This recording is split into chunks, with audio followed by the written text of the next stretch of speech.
Hello and welcome back to Total War Live. Here we are on our illustrious Twitch studio desk, and I'm joined by James Whitson. Do you want to introduce yourself to the community? Tell everyone who you are. Yeah, hello. I'm James Whitson. I'm the campaign design lead on Total War Warhammer 2. And what does that entail? What have you been working on mainly? Well, obviously the big mechanics that we've introduced into this second instalment in the trilogy, so stuff around the Great Vortex and so on, and all of the different race mechanics which we really went down well in the first game, and we really kind of wanted to double down on in this game to really get each of those races feeling completely different to play. So you finish one campaign and you're totally motivated to go into a new campaign because it's just a totally fresh experience and just keeps players wanting to play the game. And we definitely see that in Warhammer 2, and we can jump straight into our gameplay now and show you off the legendary lord that we're going to be playing as, and that is Morathi, the mother of Malekith, who we were playing yesterday. Do you want to give us a little background on Morathi and her goals in the Vortex campaign? Yeah, so she's obviously got the best hat in the game, so that gives her a massive advantage over any other character. Yeah, she's in the lore, she's a very manipulative individual. She's very much kind of pulling the strings behind the scenes. She's very motivated to get her son Malekith promote his kind of position in the world. And she does a lot of stuff with heroes, kind of agent actions and so on. Political stuff. She gets bonuses with various races to help with that. So yeah, she's just basically a schemer, but she's also a very powerful spellcaster in her own right as well. So on the battlefield, you'll see her chucking all sorts of dangerous magic around. So let's quickly look at some of the Dark Elf race attributes that you might have missed if you weren't in on our stream yesterday. So the Dark Elves are able to spawn these black arcs, so these are the massive naval units that can replenish forces and recruit new units as well. And they also have that amazing bombardment ability that we saw in Fall of the Samurai, which I know a lot of people were really happy to see back. We've also got our unique income of slaves that we're going to get from battles and from different buildings and things like that. And they're going to be the income that we actually use to perform our rites as well. And they're going to give us a public order hit, but for the benefit of getting a lot more cash if we can manage them correctly. And of course we've got our murderous prowess, which is the Dark Elves' way of making sure that they can slaughter as many people on the battlefield as possible by hitting a certain amount of kills at some point during the battle. We will actually trigger a massive, about a minute and a half long, I think, buff. And everyone's going to glow purple and just spill blood all over the battlefield. So Cult of Pleasure is the faction that Morathi is in charge of. We're going to have an initial challenge of hard. So this is one of the more difficult ones that we're going to be playing. Yep, absolutely. So one of those difficult things that we're going to have to manage is Morathi is a chaos corruption spreading lord, which means that we're going to have to manage that because it's going to affect our public order if we're not in chaos corruption provinces. And we're going to see how that plays out with some of the unique buildings that we have to bring as well. We've also got better relations with other Dark Elf factions, and we're better at using our actions on heroes. As we said, those are the schemer Morathi, so we're going to see a lot of assassin actions, things like that. We're also going to have better chance of gaining loyalty in our local region when Morathi's around, and she's going to spread chaos corruption herself. We also have additional starting units, which are the War Hydra. I know everyone's a massive fan of the War Hydra, including me. Causes terror, massive regen, able to shoot fire at people from far away, and also we're going to have some Harpies that can be a useful scouting unit and get behind and get those ranged troops. But without further ado, let's have a look at the intro for the Dark Elves. The world has seen countless murders, but one killing stands above all others. One death that has shaped the world. Malekith, son of Anarion, was betrayed. The Elven princes crowned Belshazzar as the second Phoenix King. So Malekith brooded and poured his hate into a single cup. Malekith toasted Belshazzar, then stepped over his dying body and into the sacred flame of kings. But the fires stripped his flesh, and with a final scream, he hurled himself back from whence he came. His body was taken north, and a suit of armor forged. Malekith was reborn. The Witch King. And in his shadow, legions raised. Decades of civil war followed. Then Malekith embarked on the most ruthless of plans. His sorcerers would unbind the magic of the Great Vortex. Created by Kalidor Dragon Tamer and his elven mages, the Vortex siphons the winds of magic, keeping the demon tide at bay.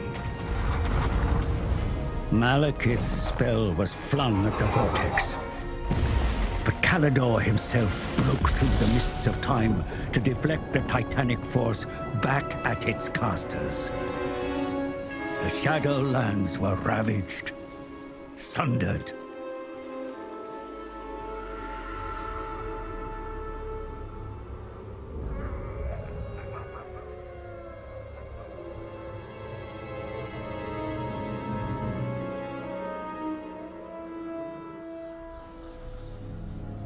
You live. You die. You live. You die. Servants, you amuse me. The dragon with two tails hangs in the sky, and you indulge in petty games. You summoned me, Your Highness. You bring this witch here. She's well versed in lore and prophecies. She will betray you, my son, as all have done. She's indebted to me. I have her soul.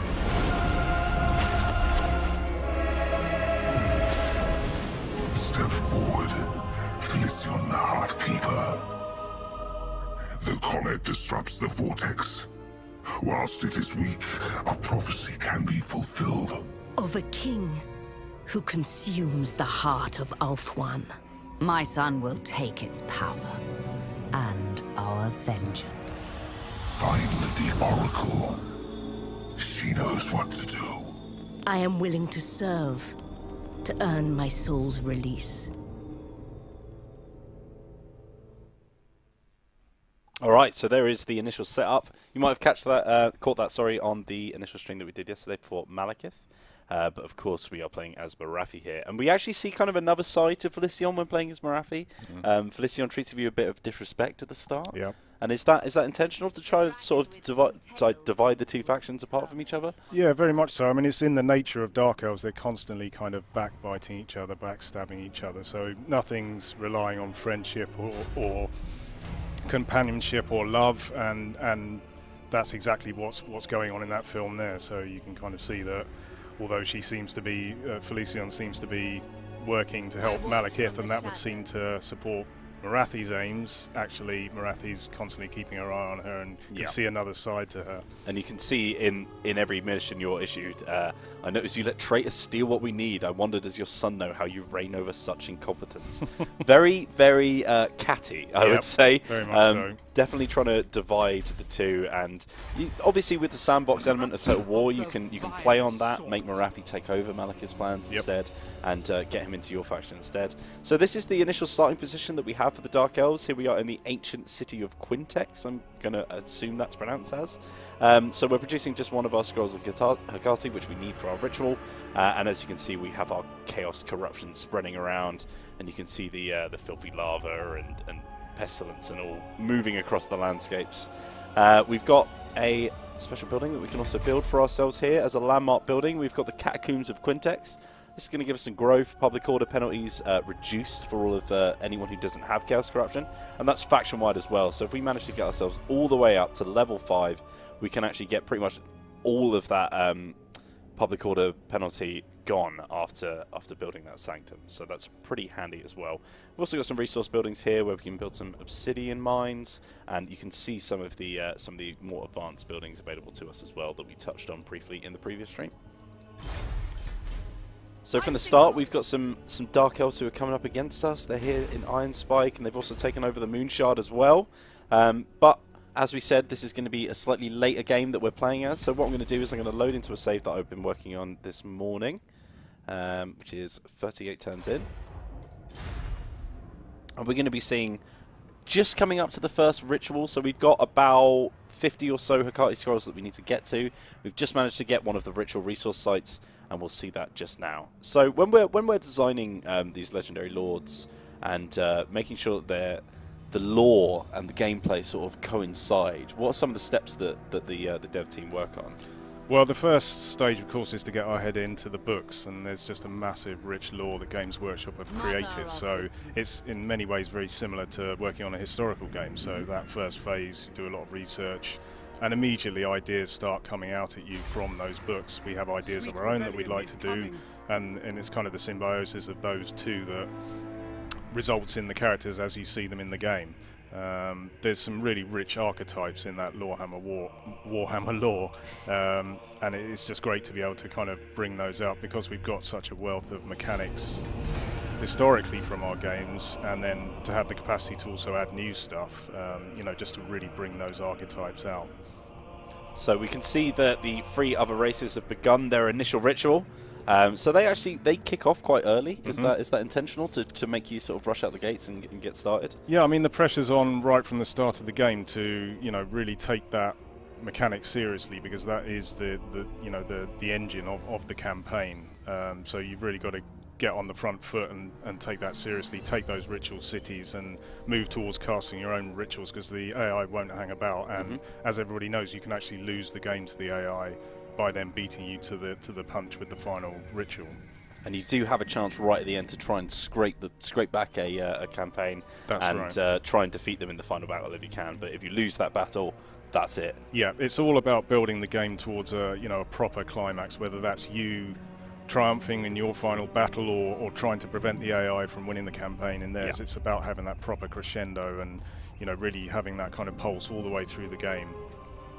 So it looks like these beastmen who have been giving me a little bit of trouble, they've just actually destroyed my settlement of Ironspike, and you can see now, if I try and do some recruitment, they've actually taken out pretty much all of my recruitment options until I go back in here. And even if we look at the actual faction, the actual secondary lord that I've recruited for myself, they've taken away my main recruitment pool as well, so now I've only got my my Witch Elves or my Dark Riders to go for.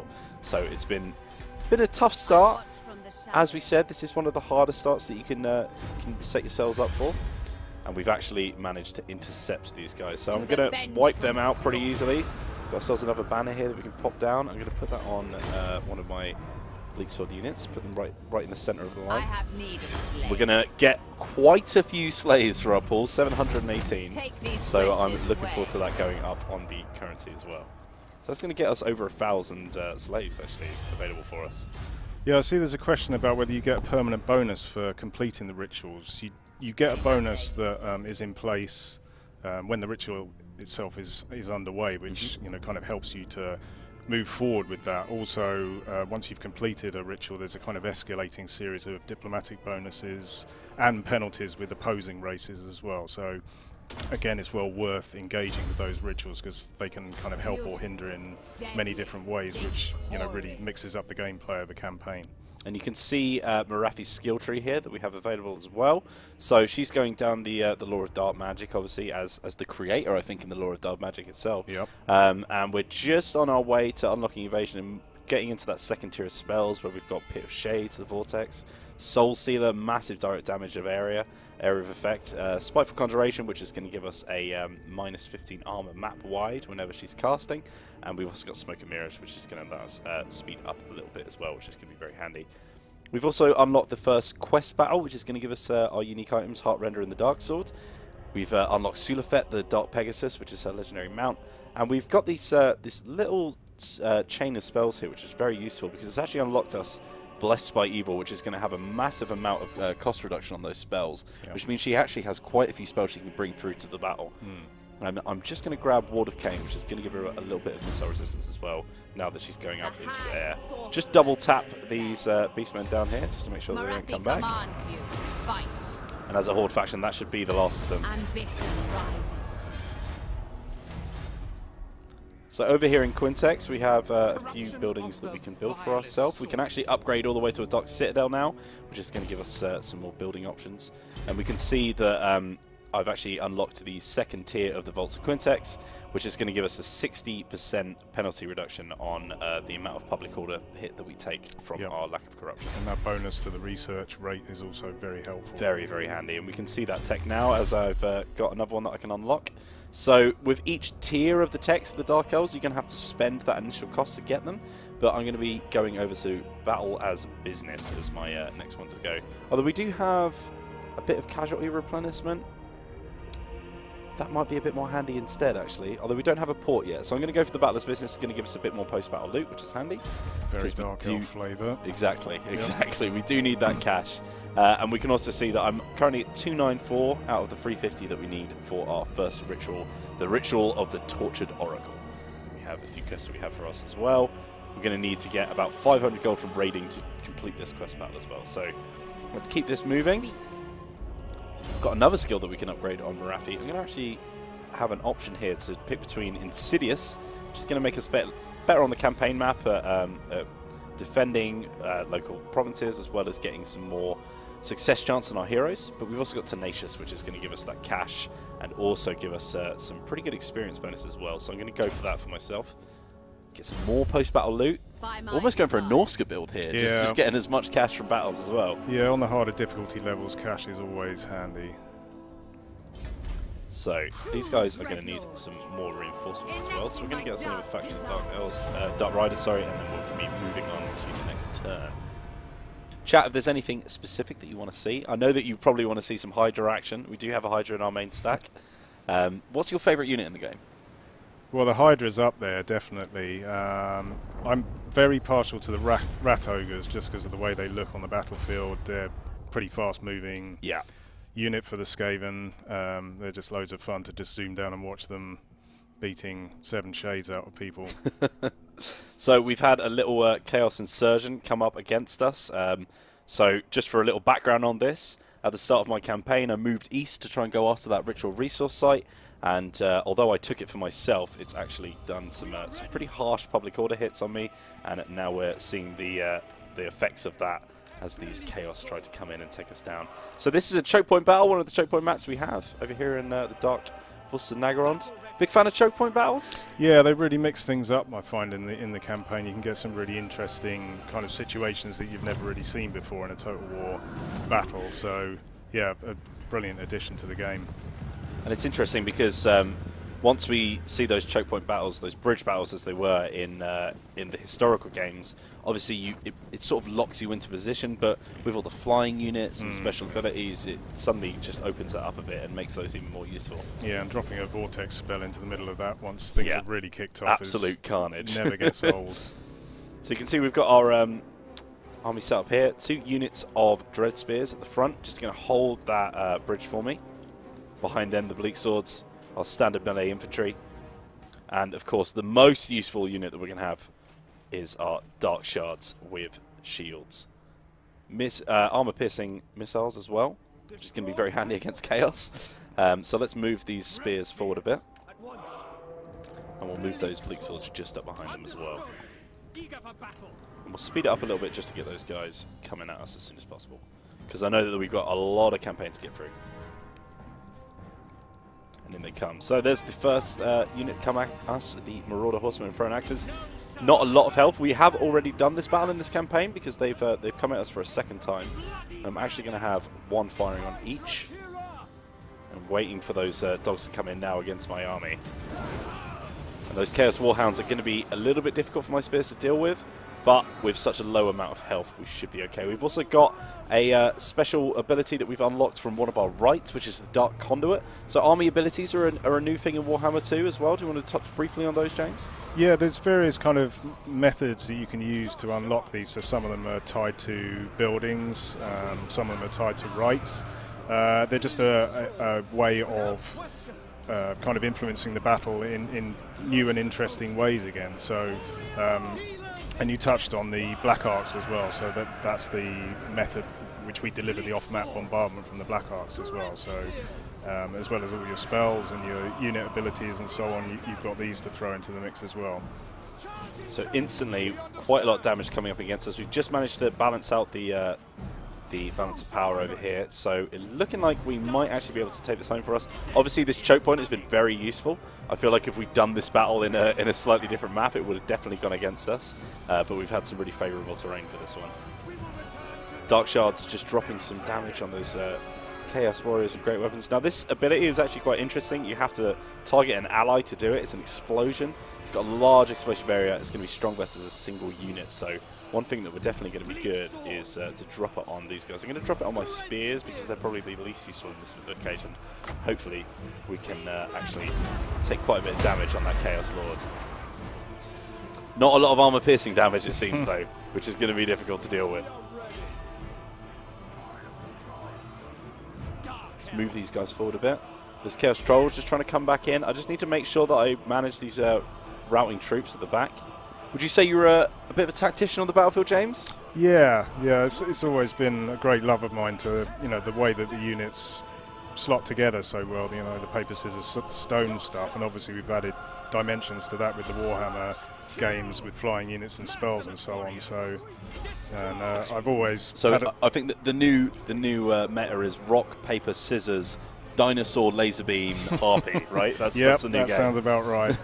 I've also always had an unhealthy interest in the kind of mopping up phase once the enemy's routed. That's when I really get down with the camera. That's where you get a bit sick and twisted. Yeah, exactly.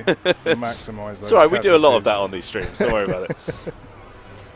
So it's all going off over here. They've got this horrible sort of greeny colour that they're wearing, these Chaos Lords. Maybe some Nurgle. Yeah. Just these ones on the side over here that we need to deal with now. And once we can drop that Lord, who is taking a lot of damage, he's just really tanking it out. But there goes Murderous Prowess, just dropping on our units now. And you can see that's going to give us a massive bonus to our leadership, melee attack, charge bonus, armor piercing, missile damage, and our vigor. So lots of benefits being dropped, and it looks like that's going to be the end of the victory for us. See you later. This is your favourite part of the battle. Yeah, absolutely. Especially when you've got some Dark Shards to just fire into the back of them. You just see them get completely torn to shreds from the back. A bit of light cavalry always goes down well now as well. All right. Heroic victory. Seemed a bit easy for a heroic victory, to be honest. Well, it was well generalled. Yeah, well generalled. We had a lot of kills from those Dark Shards. 101 from this guy on the right and 70 from the guy on the left. That was a battle made for them, though, wasn't it? That was definitely the battle made for them. And you can see we've done quite a lot of damage to that army. So hopefully that should be the end of them. And we can start moving our other stack that we've generated over here to just sort of chill this problems out a little bit. Get some more slaves for us. Public Order is definitely something you're going to have to wrestle with the Dark Elves because of the slaves. Yeah, particularly with Morathi as well because of the Chaos Corruption angle. So, but there are buildings that help with that aspect. Death Hags, heroes can really help to spread that Chaos Corruption and ease the path there. One building that we definitely had to build quite early on was the House of Pleasure, and this is a really interesting building tree because it's going to not only increase our public order but increase our Chaos Corruption. But as we get about a third of the way up, we're actually going to be able to unlock Death Hags and Witch Elves as some of our roster, which is really cool. Is that the first economic building that's given you troops to recruit? I believe so. Yes, I couldn't say for 100%, but I think so. Yeah. And we can just look at some of the rights that we have under our belt as well. Just for anyone who missed yesterday's stream, the Sacrifice to Authority gives us some public order as well, and that's going to give us a chance to gain loyalty on our lords. We've also got some sorceress ones for the Hecate, so it's going to give us more magic. It's also going to give them success chance and experience gain. The Sacrifice to Cain will unlock the Army Ability Dark Conduit, which is the one that we've actually popped for ourselves. So that's giving us more income at the moment from income from slaves. That lasts for about 15 turns, so it's really good to get some cash in from those slaves. But it's also going to give you a bit of slave decline, so they're going to die off as they start getting sacrificed. You're whipping them a bit too hard. A little bit too hard. And we've also got my favourite one, the Sacrifice to Mathlan, which is going to give us that Black Ark. And we do have a Black Ark sitting around waiting for us. We just need to grab ourselves a port city and we can start recruiting that as well. Cool. So let's just get Morathi moving over now. And I actually want to bring her up and just go back to Iron Spike and make sure that we can get that back under our control. So let's colonize that. Morathi. Gives us the whole province, so we can start looking at the commandments that we have as well. And I'm going to possibly pop a bit of tax rate to get a little bit more income. The harder the difficulty, the more cash you're going to need. So let's upgrade that settlement, and we will end the turn there. Have you got a favourite of some of the campaigns that we've played in Warhammer 2? I'm just going to read some of the track questions because Laurie's shouting at me because we've been not reading their questions. Whilst you answer that. Yeah, my personal favourite is the Skaven campaign under Lord Skrulk. It's for quite a trivial reason. I just love the voiceover on him. It cracks me up every time I click on him and he's saying Lord Skrulk. Doesn't ever get old. But yeah, they're all great to play. I mean, each time I move on to a new one, you know, you kind of have that moment, oh, this is a new campaign, what are the new mechanics here? And, you know, within a few turns you're into it, and, you know, on you go then for the next several nights, staying up till ridiculous hours.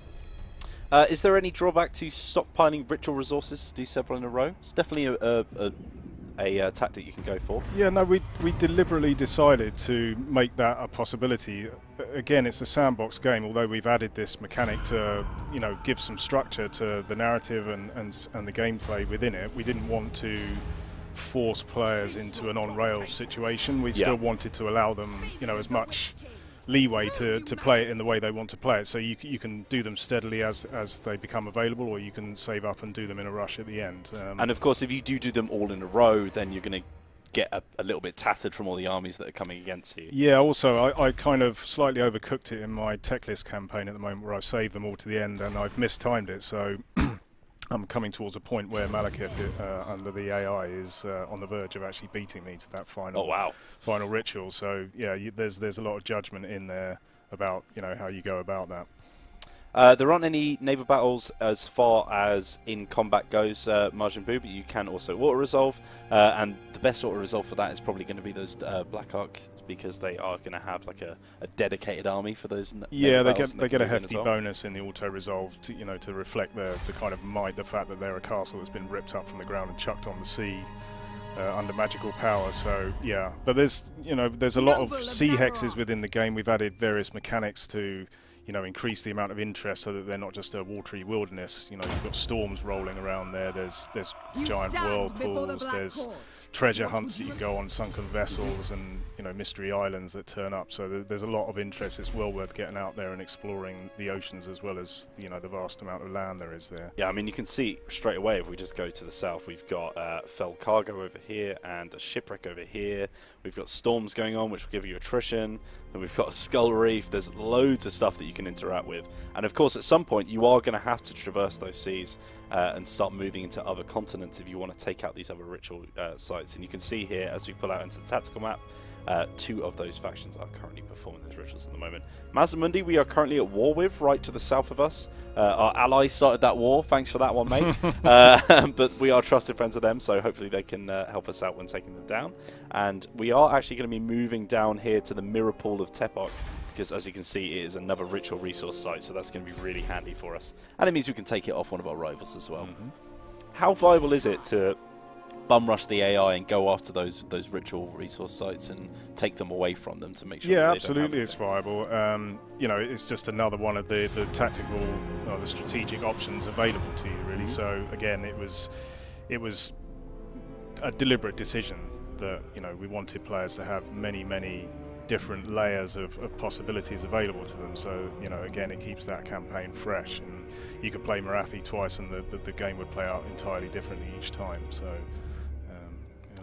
We've got a question of how does the Chaos Corruption affect confederating? So if you're playing as Malekith and you confederate onto Morathi, is that Chaos Corruption going to start seeping away, or is that actually going to be a bit of a thorn in your side? Yeah, if you're playing as Morathi and you confederate Malekith, then obviously those settlements of Malekith will then begin the process of transitioning to Chaos Corruption themselves, and vice versa. So yeah.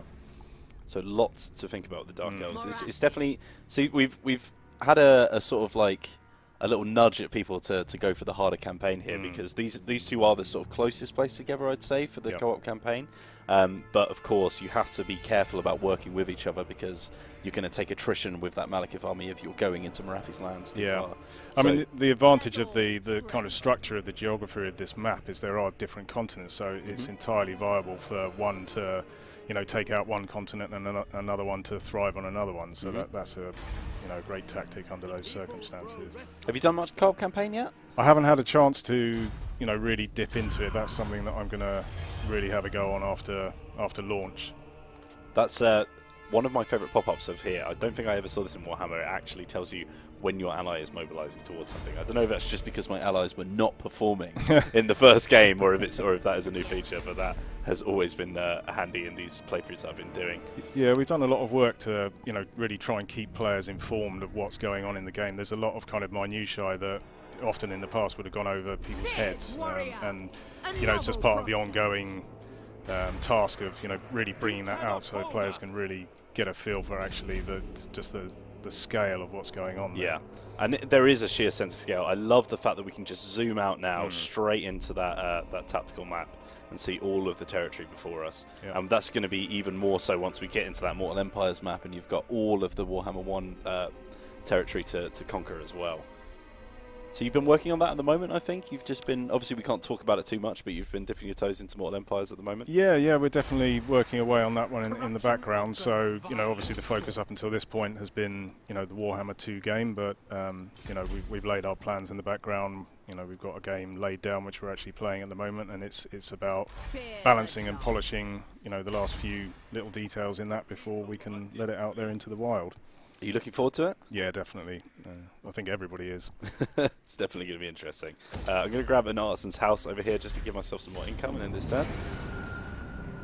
How does the corruption affect Morathi's faction? So Morathi has Chaos Corruption as part of their faction, which means that they actually require it to make sure that they don't get too many public order hits, or to make sure that their troops aren't taking attrition. Do they take attrition outside of Chaos Tainted? No, only in kind of desert attrition, undead attrition, that kind of thing. And we do have factions from the first game, you know, undead factions. There's the Vampire Coast, obviously, which is a big thing from the lore. So, you know, you will encounter these different types of attritions as you move around the map. We can see all of the factions that we have available to take for ourselves as well, that we're rolling through. And one of the nice things is when we launched Warhammer 1, obviously we just had those Warhammer 1 factions, so you only had the 4 that you started with, but because we've got all the history now of the first game, it means that we can have this like sheer amount of different armies coming at you, and you can see that in this ambusher over here. We've got some beastmen from Warhammer 1 coming at us already. So we've got a bit of raiding going on from one of our enemies, and it looks like they're actually the... Oh, that's actually the rebellion that we've had to deal with at the start. And I'm just moving Morathi up here now to try and deal with that. So if I just get her close, then we can just wipe this out. Start moving on with our campaign. Start conquesting north. We get that Temple of Adaroth. Now this is one of the climate systems that we're going to see in action here. So this is a slightly unpleasant climate. This is just one below the one that we want to go for. So we're going to take public order hits, construction cost hits, as well as our replenishment rate and all kinds of income from those buildings, which is going to be really difficult to deal with. But that's fine. First things first, let's get rid of this incursion here. Goodbye, Kuzu. Get some more slaves for us.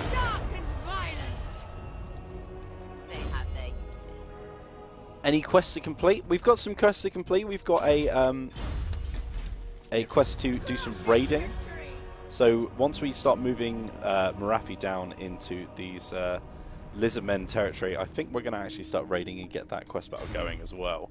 So let's just level up our K-Knight Assassin. I just had this up briefly whilst we were talking about something else. This is the skill tree for the K-Knight Assassin, and something that I've seen a lot of people talk about on the forums is the Immortality Trait that we touched on yesterday. So does that happen for Lords as well? They're able to become immortal as those generic Lords? Yeah, every character, when they hit level 20, by that point a player has put a lot of time and effort into developing that character in exactly the way they want them. And, you know, it's always a tragedy to lose a character, you know, whether that be through the actions of another hero in the game or, you know, in a battle or whatever.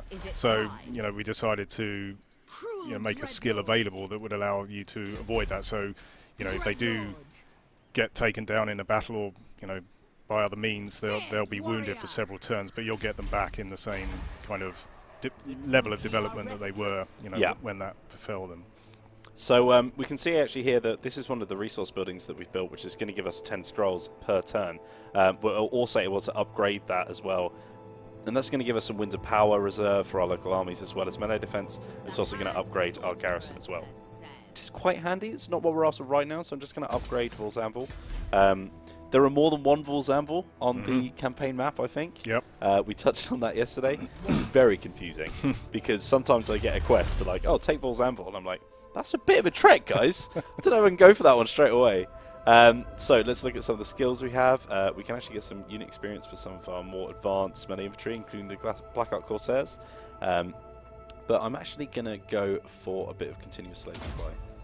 Get some more slaves coming in from each of these battles. And we can see the slave resources as well quickly if we look on a province. So if we pop open the slave icon here, and you can see this is the current slaves that we have in each province. Iron Peaks seems to have the most of it at the moment. And you can see how much decline there is, so how many of them are dying off because we've been whipping them too hard. And then you can see the hit that we're taking on public order as well. So the lower that goes, or the higher that goes, we're going to see more public order hits over time. And again, with this, we've kind of provided the player with a choice of how they want to play. You can go for those slaves in every one of your settlements across your empire, or you can focus on one of your settlements being the slave center and really get the economy booming in that place and get all of the buildings that help with that kind of thing. So again, you know, offering tactical strategic depth. So the first ritual is now available to us. So let's have a look. The Oracle lurks on an isle off the poisoned shore. She will know what must be done, but to reach her, power must be wrenched from the vortex. It will weaken and let the ruinous ones come, but they are no match for the Druki. So this is going to give us the about like a 10-turn sort of combat phase where we're going to have chaos coming after us, but it's also going to give us some improvements as well. It's going to see a little bit of upkeep down for our forces, as well as some public order in our provinces, and we're going to get a little bit of local recruitment capacity up as well. And it's these 3 cities that are going to start this ritual here. So basically, this little triangle of cities that we're going to have to protect. So let's kick that off right away. The ritual is underway, my lord. Even working together, it will take your greatest adept some time to complete. Such is the ritual's power that the great vortex itself distorts under its pull. Be wary, though, for while the vortex is weakened, the forces of chaos will slip into this world. Ready your defenses, for they will doubtless be drawn to the ritual's power. So a few more questions popping up in chat, one of which was, do we need to have Warhammer 1 installed to play the Immortal Empires campaign in Warhammer 2? Yes, I believe so, yeah. You definitely need to own both games, so yes.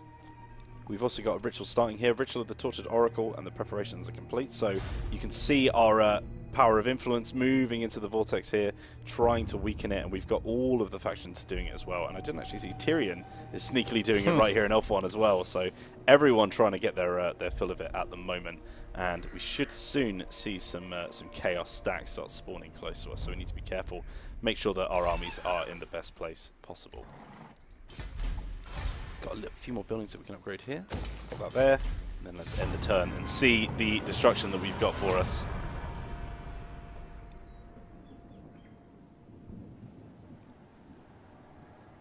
So, yeah, you do need to own both games, not have them installed. Sorry, my bad. That was the wrong question to ask there.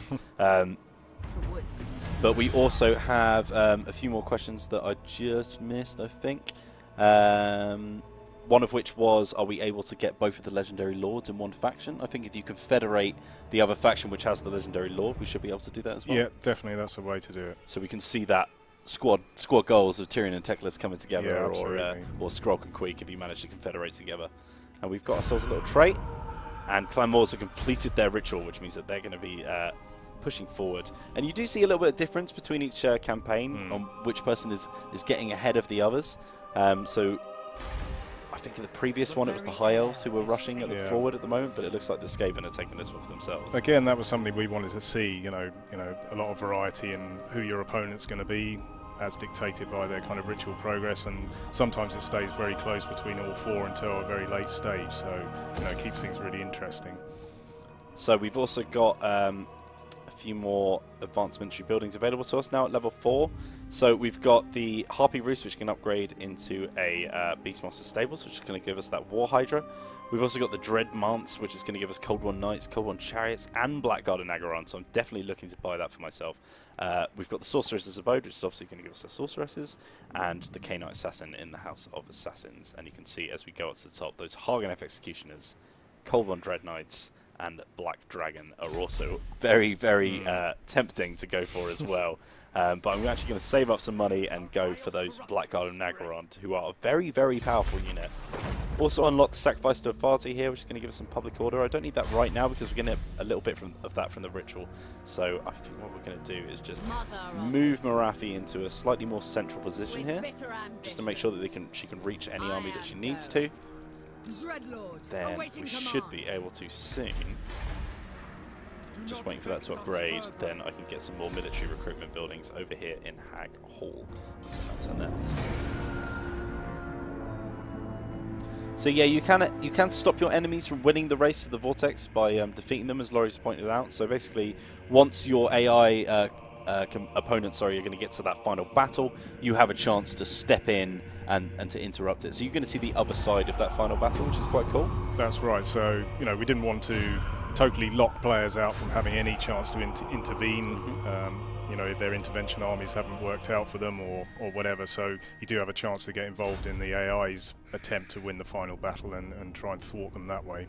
So we can see over here these black and purple chaos stacks are coming after us. About 14, 15 each. So quite strong on their own, but very strong together. They're going to be difficult to go for.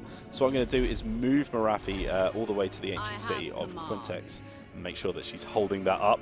Make sure that she's stopping that from crumbling underneath her. I'll take her out of force march to make sure that she's not getting any negative penalties in the battle as well.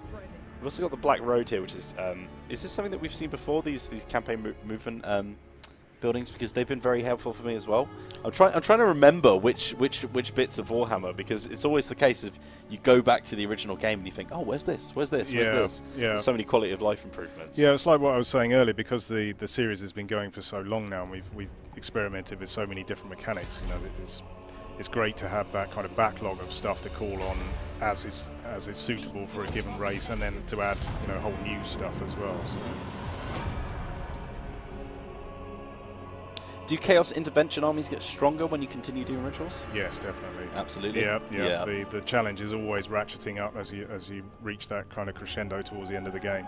So with 2 almost full Chaos stacks is the start of the difficulty scale. You can sort of get an idea for how mental it's going to get once you get to that 5th ritual. Yeah, definitely. It really mixes things up as you go through each of them. You can see that Revato has gone one of these multi-tier traits that we've been showing off as well. So now we actually tell you why you got your trait that's been given to you, which is handy, and you can also upgrade that to it further as well. So I think it's probably a bad idea to take these guys on my own just by marching them in. So I'm going to wait for them to try and attack me. So these chaos stacks are quite aggressive. They'll always go for your settlement straight away, even if they look like they're going to lose the battle. Definitely, that's what they're there to do. Their single-minded kind of purpose is to get stuck into the cities that are at the root of those rituals that are being cast. One thing we can do now is we can actually recruit a Death Hag. So Death Hag is a very, very cool hero. They're very good at dealing damage. They're quite quick as well, so they can get around. Much like the Witch Elves that they're probably going to remind people of the most. We have a choice here for chat. We can either grab Alyssa, the Weapon Master, Jadis, the Strategist, or Hekagel, the Aggressive. So we're going to get charge bonus and weapon strength, 5% campaign movement range, or armor-piercing damage and melee attack. I know which one I like the most. Have you got a preference when looking at heroes? Do you like to go for a battle hero? Yeah, it depends what role I'm recruiting them for. So if they're going to join an army, then go for an army skill. Or if I'm going to have them as a pure kind of agent on the campaign map, then I will definitely wait for one that's got a juicy campaign skill. So if you're going to bung this one in the army, then Weapon Master's a goodie. Yeah, a lot of people asking for Alyssa, so we're going to grab her. She's looking very, very useful. And she's actually come in at level 3, which is very handy because we've got one of our abilities, which is going to upgrade our Death Hags as they come in. Let's grab the Dance of Death, and we can show you the skill tree that we have for these guys. Of course, they can be mounted on a Cauldron of Blood, which is an amazing mount. That huge statue at the top of Malekith looking very cool. And we can see all the way up to here. We can get some more speed, hit points, and all kinds of buff for us. And we've also sort of moved those blue skills into something a bit more legible, a bit more easy to manage, so you can just see exactly what kind of action you're upgrading when you're looking at that.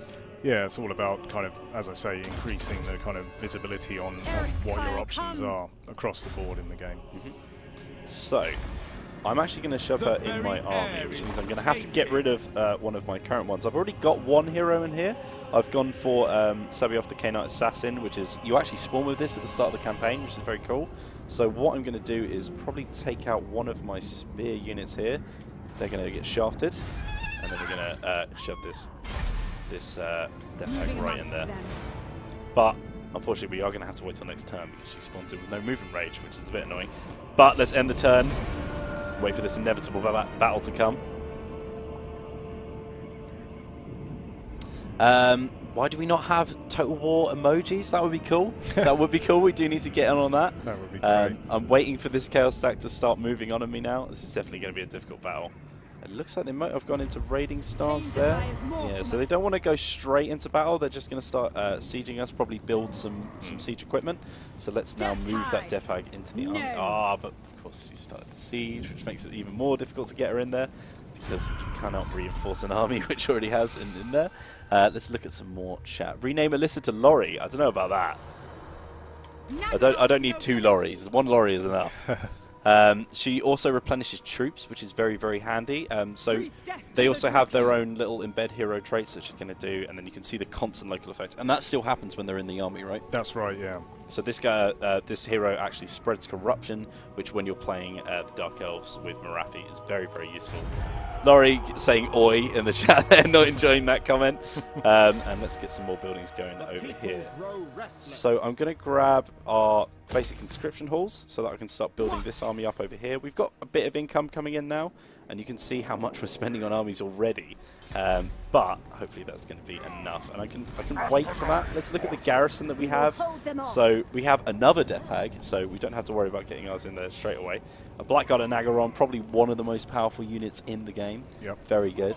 3 units of Blackguard Corsairs, 2 with handbows, and 2 Dark Shards with shields as well. So plenty of range, plenty of damage dealing that we've got here. Probably armor piercing we're missing out on the most, which is going to be difficult against the Chaos. How far have you got in your favourite campaign so far? Well, I've completed all of them. The one I'm playing at the moment I mentioned was Techless, so I'm very near to the end in that, but as I say, Malekith's ahead of me in that Vortex race, so it may not end well for me, that one. And you can see some of the amazing storm effects that we have in this region over here. And you can see all of this sea territory is actually going to take attrition if you're going through it, and they look amazing. One thing that we always see compliments on for the artists is the beautiful campaign maps that they managed. Yeah, they've really raised the bar again on this game. So it was great in the first game, but this is a whole new level. So let's move our secondary army over here so that we can start moving her closer and make sure that we want to get them involved.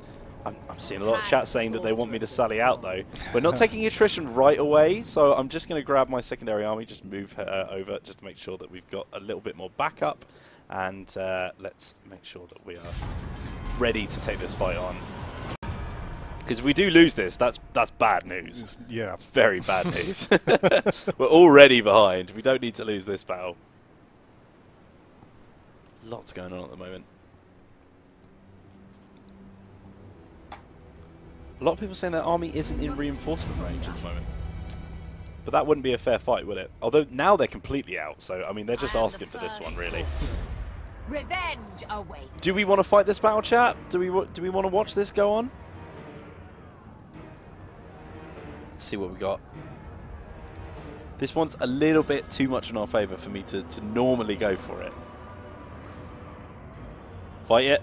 Yeah, I think we want to see some Chaos armies coming up against us, and we want to see the ancient city of Quintics, some of the beautiful battle maps that we have, and the Hydra, of course.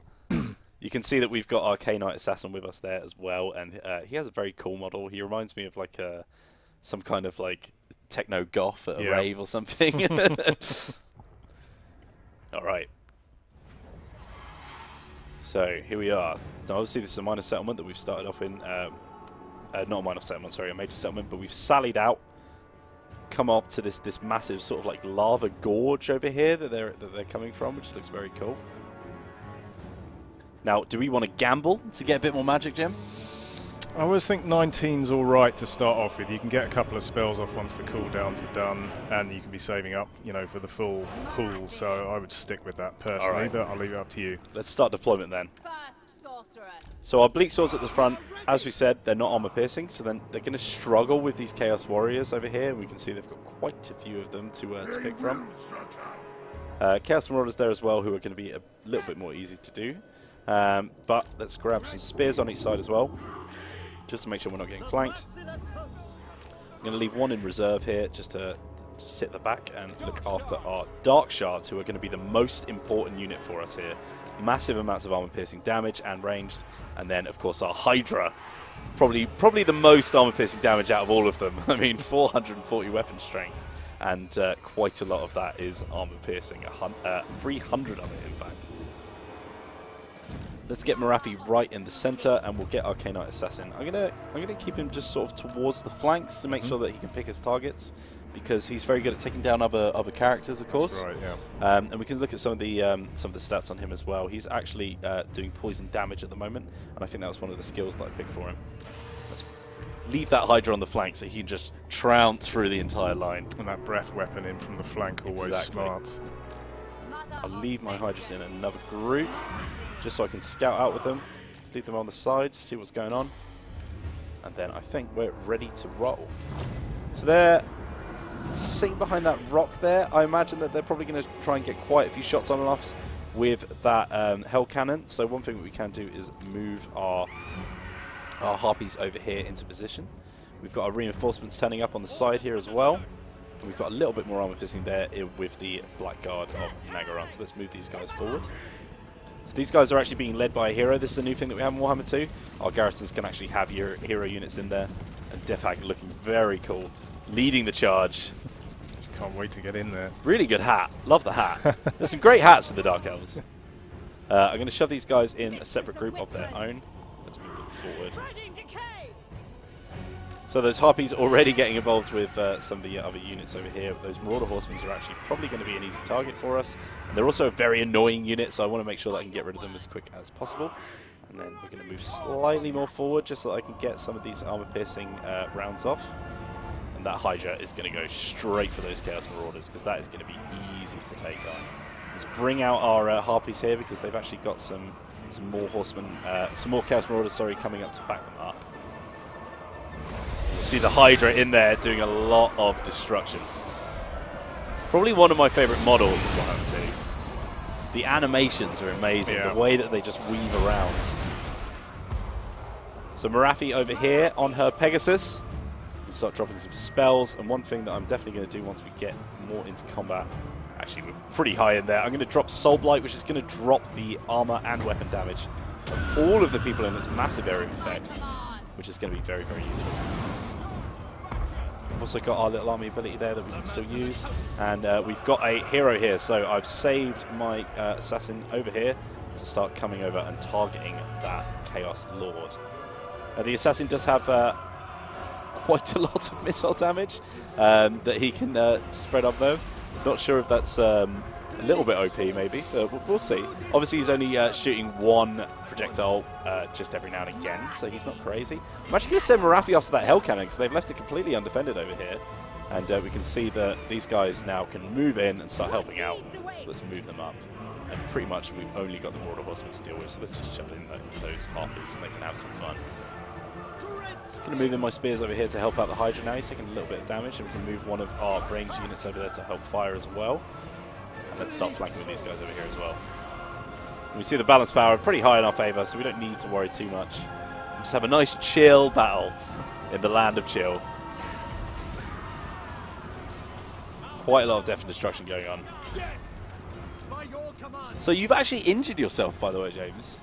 Yes. From playing too much Warhammer 2? Yeah, I've given myself an RSI injury just from relentlessly staying up till 3 AM every night playing. It's one of those terrible just one more turn games. So. Oh, absolutely, absolutely. Especially Warhammer 2. I feel like we've pushed that even more somehow. It's just every time I do a turn, I'm like, some new problem I have to deal with turns up, and you're constantly being faced with interesting decisions to make.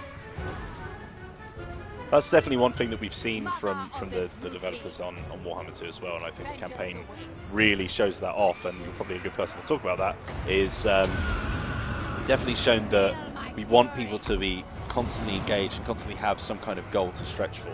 Because with Warhammer 1, obviously, if you've only got the just sort of that painting the map that you get from the classic Total War, sometimes people can just sort of be sort of like, you know, oh well, I could do this, or I could just move on to a new campaign. Yeah. But you feel really sort of like engaged at all moments with your campaigns with Warhammer 2, I think. Yeah, we felt that, you know, traditionally Total War has done a great job of providing short-term and medium-term goals, and plenty of them, a wide variety. But you know, the long-term stuff perhaps wasn't quite as focused, so you know, the whole vortex mechanic was a big part of that, and the narrative really drives that as well, so to, you know, engage players and make them want to get stuck into that. So it's about, you know, the fun is in keeping all of those various plates spinning at the same time, short, medium, long-term goals, and, and you know, choosing which ones you want to really focus on, choosing which ones are perhaps not quite as important to you, so you know, you can choose the kind of campaign you want to play. All right, pretty easy battle there, decisive victory. Let's look at some more chat questions. Can you play as old races in the multiplayer battles? You will be able to eventually. I'm not sure if we're doing it from launch or not. We'll be talking about that at some point in the near future, I think. Why aren't I using my reinforcements? It was too easy. Yeah, too easy. You had that. Wanted to make sure it was entertaining. Now, I'm actually going to get some unit experience on these guys. Level them up, make sure they're ready for the next battle. It's always nice to collect the extra little bonus slaves there as well on that option. It's definitely nice, but we do have quite a lot of slaves. How many slaves would you say is too many slaves? At what point does it become unmanageable? I don't think Dark Elves can count that high. They're too busy doing other stuff. Right, we've actually got some other skills that we've unlocked from unlocking Tenacious. So we've got Ritual of Blood, which is going to give us more experience per turn, as well as ward saves and casualty replenishment. We've also got Grotesque Sacrifices, which is a very much a chaos one, giving us some corruption, as well as interjection provinces, and also item drop chance. And we've got Absolute Devotion, which gives us minus 30% upkeep for all units and minus 50% attrition. So I'm going to grab that one because that's a very powerful skill. That's you're going to see our economy go right up there as we see lots of our major troops becoming slightly a little bit cheaper. And now we're moving towards that 7275 that we need to get. So just one more turn and we can start building that as well. Very cool. And we've got lots. You're never torturing enough, says Cat of TP. That is the way of thinking, the Dark Elf way of thinking. We can also upgrade an assassin over here. I think I'm gonna grab a little bit of ammunition again, just so I can still keep using him as just a sniper. Yeah. And we're going to move Morathi out over here to take on this other first. So let's just move in our reinforcements and then go on to the second army. I must always be ready. Now this is a bit more even. This is definitely a much more interesting battle. So once again, we're going to be relying on those dark shards quite heavily to do that armor-piercing damage. We need to take out that Hell Cannon pretty early. And obviously the Chaos Lord is going to be a thorn because they're so tough. They are tanky. They're really tough to take down. And you can see just how expensive they are in the multiplayer as well. So it looks like they're setting up here in the corner, getting themselves a nice hill advantage, which makes sense with their artillery.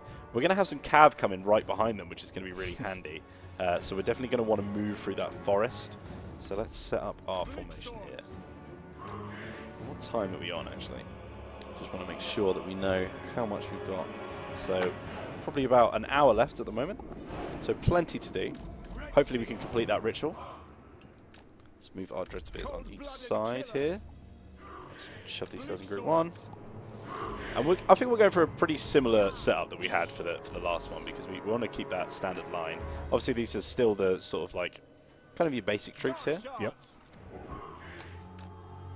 And more importantly, get that Hydra involved. Now he's taking a little bit of damage, so hopefully that regen kicks in straight away at the start.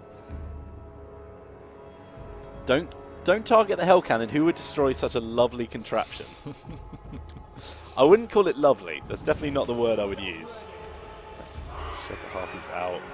Just a little Vanguard force. And then we should be good to go. I think now it's time to gamble, yeah, right? I agree with you. Now it's time to gamble. You know what's going to happen. It's going to be red. Oh, Yeah. you only jinxed it, Jim. You jinxed it. I don't rate that. All right. Right, let's get these guys moving up. So we're moving through the forest, so we won't be taking quite as much range damage from the Hell Cannon, which is very handy. And instantly they're thinking about moving their position now that these reinforcements have come in. So those Marauder Horsemen we don't have to really worry about, but I don't want to take too much range damage, so let's make sure they don't get straight involved. They've got a slightly smaller range that they can start firing from. Hopefully they start moving away from that Hell Cannon, just making it a bit more easier to target. We've already got Horsemen coming down over here to try and pepper us before we come in. You can see they're just re-evaluating their strategy here, getting themselves into a better line. Let's start moving behind them, give them lots to think about. I'm going to pretty much sacrifice these Harpies and just send them straight in. I don't know what it is about Harpies, but I tend to just sort of just let them die. Expendable. It's for the greater good, you know. It's for a better cause. Looks like they're bringing quite a few units over to try and buff them up, though. Well, they've also given themselves a little bit of a buff on their Hell Cannon as well.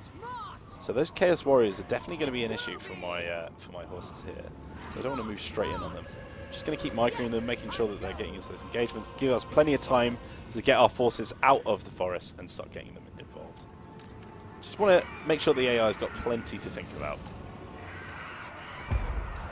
Mighty Revan hates Hell Cannons. Malekith loves Tyrion more than I like Hell Cannons.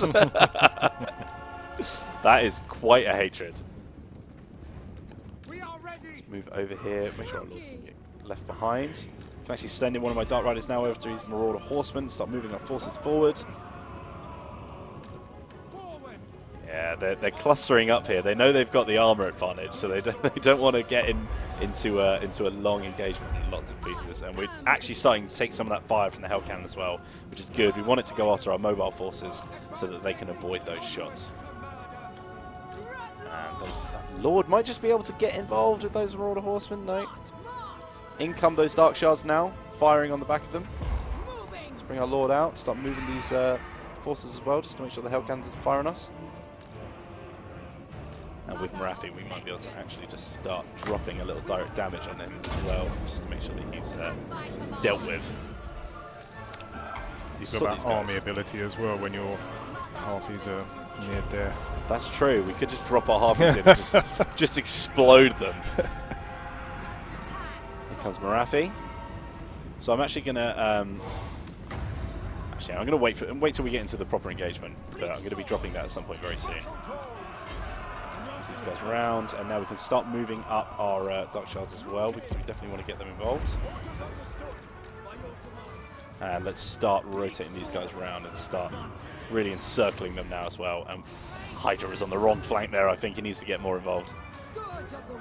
So these guys are just taking a little bit of damage from these Chaos Warriors, so I'm going to bring them out. That Lord really should be on horseback if she wants to be in the Vanguard deployment force. Let's move up. Now we can start getting those rear charges in, so let's get them right on the flank, ready to go. And our Lord is kind of just sort of like kiting them at the moment, which is very, very handy. And we can start moving our Assassin over to take out this Chaos Lord here. Let's get everyone involved with them now, because we are taking a lot of Hell Cannon fire now. So I'm going to bring in my one of my cavalry units over here to just go after that Hell Cannon in the back. Let's keep kiting these Chaos Warriors over here, make sure they're not firing on our main force. And I think that Hell Cannon is actually going to be fine, to be honest. It's taken so much damage from the Dart Shards at the back. Start shifting my target over to those Chaos Warriors on that side. And then we've also got some over here with those Chaos Marauders with great weapons who are going to be a little bit easier to take down. Put my K-Knight Assassin firing on that Chaos Lord still. And I'm going to get Morathi now to start dropping these debuffs. So let's drop it on that little thing here and get that encirclement going. Just going to get Morathi to come over and start helping out as well with a little bit of leadership bonus. I'm going to take the K-Knight Assassin off of skirmish mode because he's looking a little bit timid, doesn't want to get involved. Start going after these guys over here as well. I want I do want to go after those Chaos Warriors because I know that Hydra can do a lot of arm-piercing damage, but they are Halberd variant, which is going to make them very difficult. Bit of flame breath would A help. little bit of flame breath would be nice. Let's get him over here. Drop a nice one on those Marauder Horsemen in the back, I think.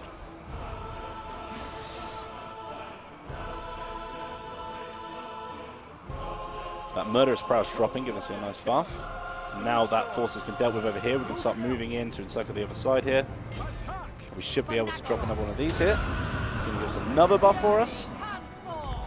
Just going to drop that on Morathi herself just to give her a little bit of recharge unit. Oops. She's got a few items here, so she can actually drop this for a potion of strength, give herself a little bit of armor piercing damage as well. She don't need right now, so we don't need to worry about that. I do like to keep my sorcerers just flying out of the combat just so they can get involved later when they need to. We've got our cav unit over there who can start chasing these guys off now as well.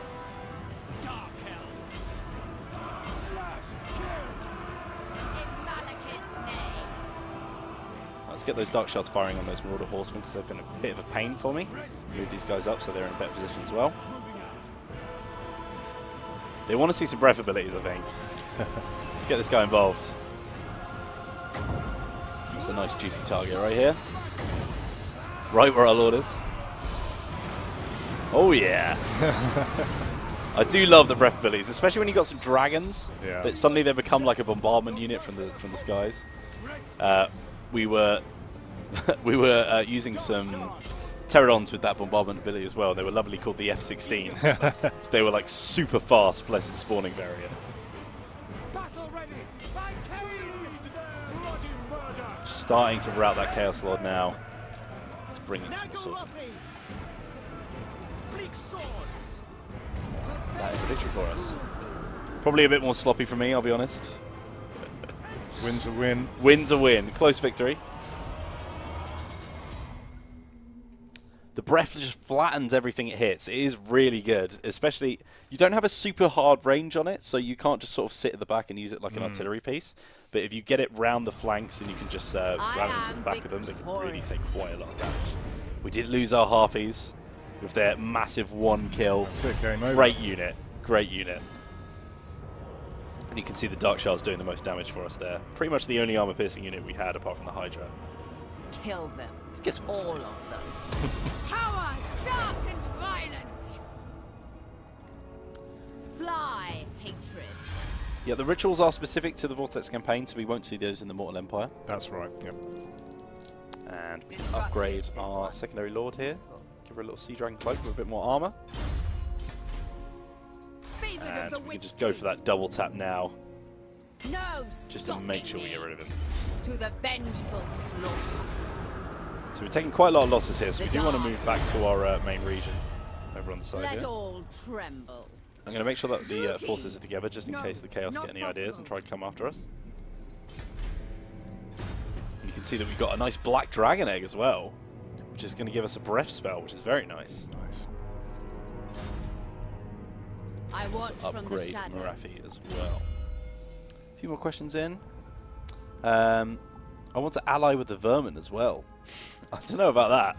Allying with the Vermin is a tricky choice because they're probably going to stab you in the back at some point. It's a sandbox game, though. You can certainly achieve that. Whether it will stick for long. Observe me. Observe. They're known as being a little bit backstabbing. Yeah, they're not probably very not trustworthy. The most reliable friends. I'm going to give our hero here a little bit more weapon strength as well in melee, which is going to be very useful. And then we should be able to win the turn, and we also should be able to get that lovely, what was it called again? The Dread Mance, which is going to give us public order, recruitment capacity, and it's also going to unlock the recruitment of those Cold One Knights. Very, very powerful unit. Yep. Massively good against other cavalry. Blackguard of Nagorond, also incredibly useful, and the Cold One Chariots as well. So let's shove that in the Know pool. me and despair. We can also grab ourselves maybe a little bit of shade action as well. The shades are very cool. Yeah, they I'd probably want to put that in one of my smaller settlements though, so let's shove that in Iron Spike. Have you got a favourite infantry unit in the game, James? Well, those Blackguard are absolutely nails. So they're pretty high up there. Let me think what else. For the Witch King! I like some of the kind of more zany Skaven ones, so the Poison Wind, Globadiers, that kind of thing. They really kind of mix the battle up when they start raining those things in, so yeah, that kind of thing. I think for in general, like my general favourite unit in the whole game is probably the Doomwheel. Yes. Because not only does it have my name in it, but it's also just mad. Yeah. If you micro it, it can do so much damage as well. It really rewards zooming down the camera onto that one Yeah, as well. absolutely. We had a few guys on Reddit saying that the guy pumping at the back must be so built.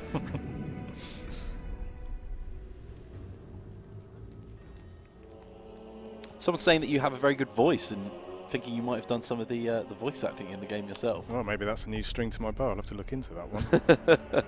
Did you do any of the group vocal sessions for the units? No, I didn't. We're too busy kind of beavering away on the game, you know, the core of the game. But yeah, I've done a few bits like that in the past for other games.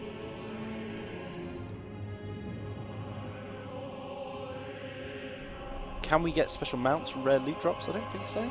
They're usually the mounts are unlocked from your skill tree, so you won't get those from the loot drops that you get because it's not technically a piece of loot. We've got another technology researched, and unfortunately, it looks like Skaven are stealing some of our Dark Elves with a little bit of negative growth happening. There you go. That was probably the first hint of the Skaven in Warhammer 1, that event. I know people didn't enjoy it when it came around. We can actually upgrade to the next tier of technology as well. I watch from the shadows. So now we can start moving our forces in Servant. and start taking that Yes. chaos stack off of our city For glory. and make sure that we've got this ritual in the Morathi bag. commands you. Fight. There we go. New toys. Delight. Someone's saying that Morathi's voice is a bit like a sort of Disney villain, but I actually kind of love that about her. She very much is a Disney villain. Yeah. She reminds me of Ursula from, is it Little Mermaid? That's it. Yeah, she's got that classic like action hero, action villain sort of thing. And we've got some more skills. I really like her skill tree. Actually, there's quite a few things that you can go down. I'm going to grab Tomb of Darkness, upgrade that a bit so that we can unlock Invasion in the next go.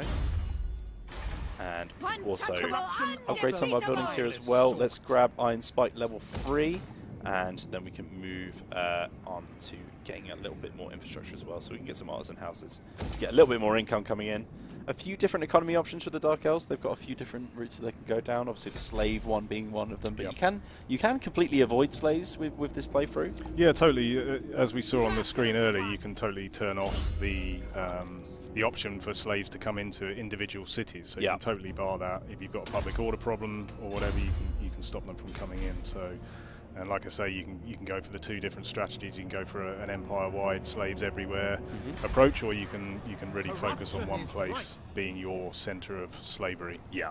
Belladog asks, do the Dark Elves and High Elves ever invade each other's territories? So do we ever get a Dark Elf incursion coming into Alpha 1? Yeah, definitely. I mean, obviously with the nature of the map as it is, with the amount of ocean you've got there, we had a good hard look at the kind of campaign AI and whether it could handle that intercontinental invasion side of things, and that definitely happens. And that's another fresh new thing to the campaign where, you know, you can't just be safe on your own individual continent. The coasts are a backdoor into your empire. Of the wit whilst you can. And one thing I did see from Matt, who sits next to me, has got a sort of a test, because we did actually up the aggressiveness a little bit in some of the AI just recently, in our most recent build, just to make sure that they're coming after you a bit more. And all of this northern tip of Alpha 1 was taken by Norscan factions, which was amazing. So they were just taking Alpha 1 for themselves, and you do see some of those like crazy stories happening with the AI moving into provinces that you would never see them before, really.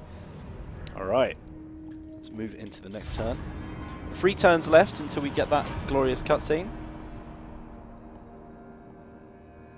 Belladog enjoying the aggressive AI. Looking forward to that. Yeah, it's great. I've been loving playing on very hard recently. You really have to focus on every feature that's available to you to make any kind of headway in that, and that's, you know, really adds to it. Alright, so that is the second tier of our technology upgraded here. So we've got a few more routes that we can go down. We have Forge to Kill, which is going to increase the ability of our Dread Spears, Dark Shards, Bleak Swords, and Black Arc Corsair units. We're also going to have Broken by the Lash, which is going to basically improve our cav units that we have, and then also Temperament Blood, which is going to give us income from slave pens, which is something that I definitely want to get that economy going and going. We're now making 3.2 grand a turn, so we're getting a bit more to the point where we want to be spending that income maybe on a new army, maybe moving southerly perhaps to take off some of these ritual sites that we've got here. Got a nice little achievement there, the Seer achievement, playing as the Dark Elves Research 10 Technologies. Nice.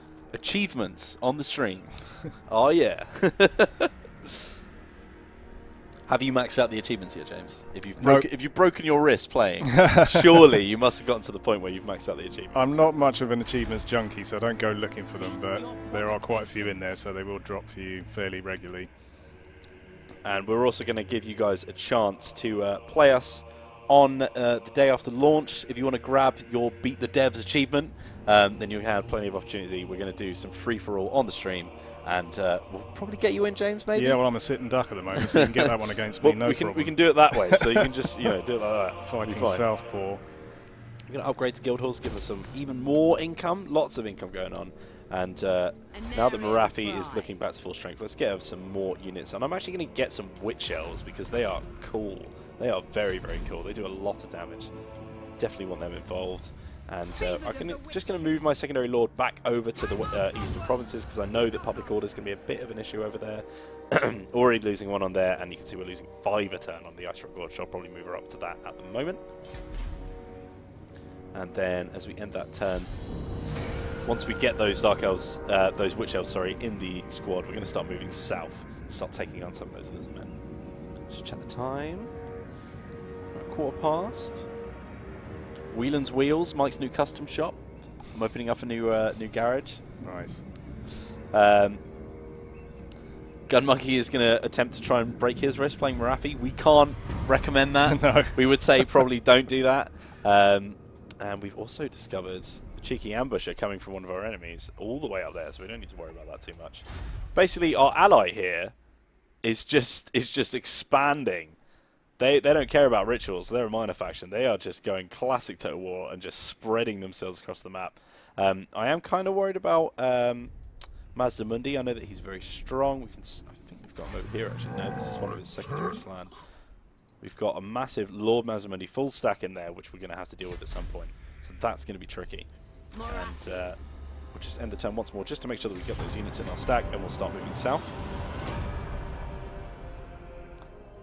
Put the Death Hag in Morathi's army. I know. I left one slot. Don't worry. And we should be able to get that ritual cutscene as well. Now that we've defeated those Chaos armies, we're looking pretty safe. So one more turn. Let's shove Death Hag in there. I'm moving amongst them. And let's move south to the lands of the Lizardmen. We're going to go by boat, so we can pick up some treasure on the way as well. And whilst we're doing that, let's also grab our secondary lord, move them up to the Ice Rock Gorge. I'm playing a lot more turtley than I usually do with Morathi, but I know that off stream I took a lot of damage from enemy forces that just kept coming at me.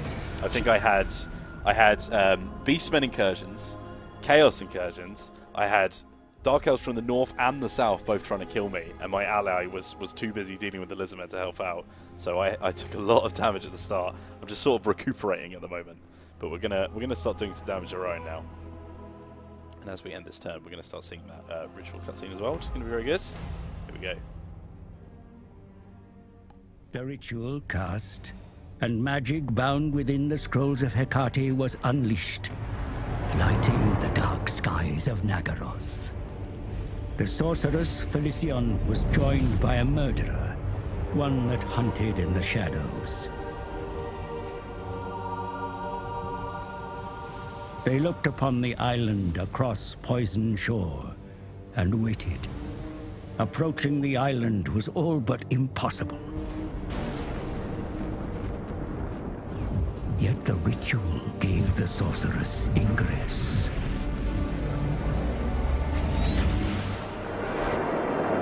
Felicion bargained with the Oracle. In exchange for her freedom, the Medusa bade the sorceress to look in the mirror. At the heart of hated Ulthuan, the vortex was vulnerable. If the Witch King wished to step into the maelstrom and bathe in its power, then his body would need to be ready. A drink from a cursed goblet was required, filled with the life force of 5 victims. The rituals would reveal the prey that the sorceress and her assassin must hunt. An irony that the Oracle was blind to her own fate.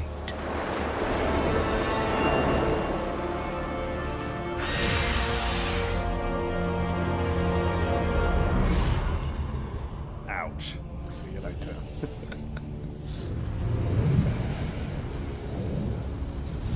4 more rituals, 4 more sacrifices needed to fill the goblet. Then the Witch King may drink and be ready to enter the vortex. More of Hekate's scrolls must be found.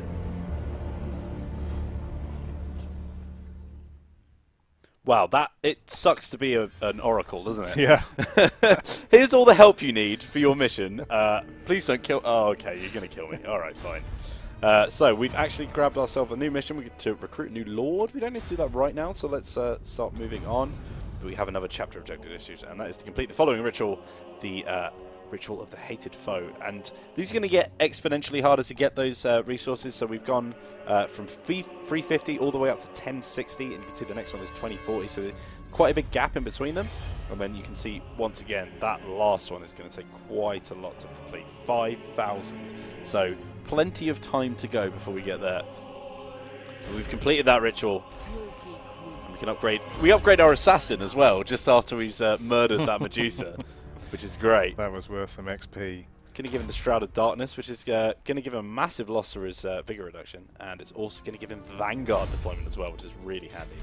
Really cool skills on these heroes. So we need to be careful about this coral reef here that we're going to have to move through at some point. It's a strait, sorry. It's going to give us a bit of attrition as the ship's going to take a bit of damage. And you can hear some of the more beautiful evil music coming through as well. Good stuff. Cruel dreadlords. So we can move with noble purpose. back into standard recruitment. That's going to sort out our a little bit of our public order. But what we're actually going to have to do now is move towards getting some of these cultist gatherings. So these are actually going to upgrade our public order. And as I said before, as we go up to the 3rd tier, we actually get Death Hags and Witch Elves. And you can get a pretty nasty murder bowl with a lot of Death Hags and Witch Elves working together on the battle map as well. Let's upgrade that as well, and we'll move into the next turn.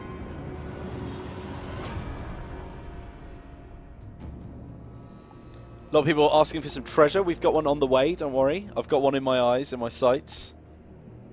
I do have a Black Ark that I can recruit, but I need a coastal settlement to do that on. So that's one thing we also need to take over. Basically, they need a port. And, of course...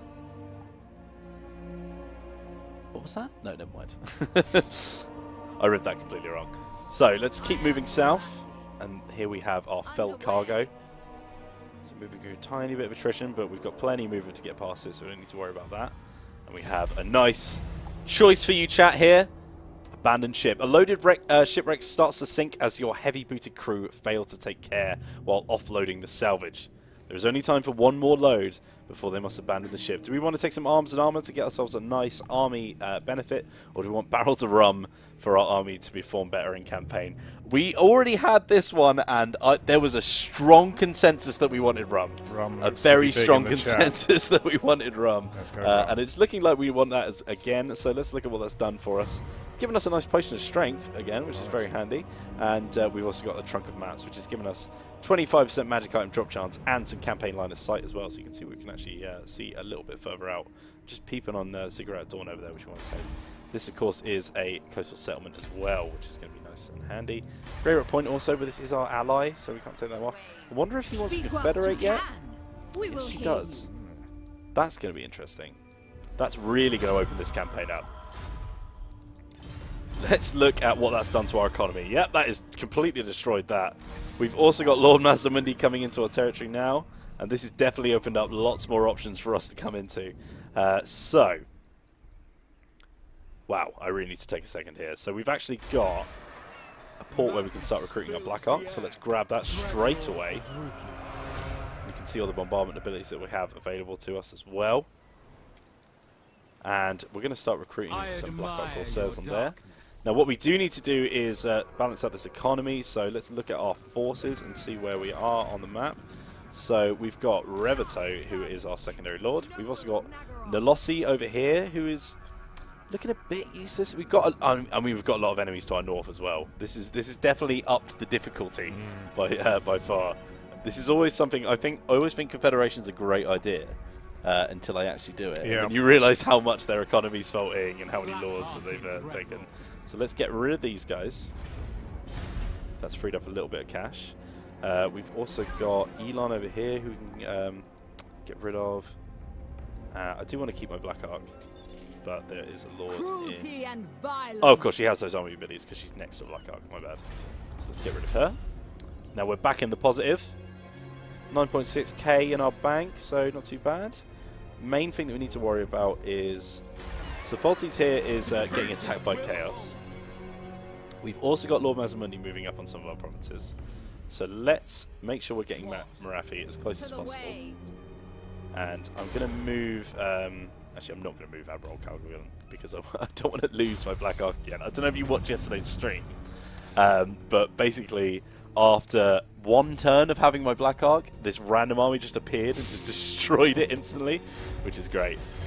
We have recruited a lord, though, which gives us another mission completed, and we secured some provinces, so we can start popping some commandments as well. Let's get a little bit of Chaos Corruption moving on these provinces, because I'm guessing that the other ones aren't going to have that as a default. And then we've also got this province up here as well, so let's start doing that same commandment. Yeah, this is definitely a tricky position we put ourselves in, but let's see if we can manage it. Zero says kill the fat lizard. We're going to have to at some point. We've got some heroes coming after us, a Skink Priest. And it looks like Mazdamundi's going to try and take Titan Peak from us. So we might actually have to end up taking the top guy, moving him down. Random army. What I mean by random army is it was out of my line of sight, so I wasn't aware it was there. It wasn't just a completely random army. That is a loss, basically. I don't think we need to worry about that. That wasn't my fault. Surplus to requirements. Surplus to requirements. We don't need an island, you know. Settlement raised. Right expires. And we've got an imminent rebellion going on over here. Lots kicking off. I'm starting to think this Confederation maybe was not the best idea we've ever had. You know, not the best idea we've ever had. It'll all come right in the end. It'll all come right in the end. Let's move our Northern Army south, because we've only actually got one province there, and it's also an uninhabitable climate, so I don't need to worry about it too much. It's not our top priority. And we're going to move towards Tyrant Peak to keep that under control.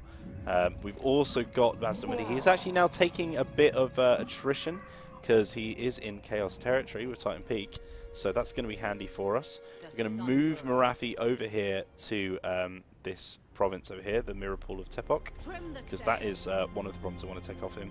Whilst Mazdamundi's up there, taking out these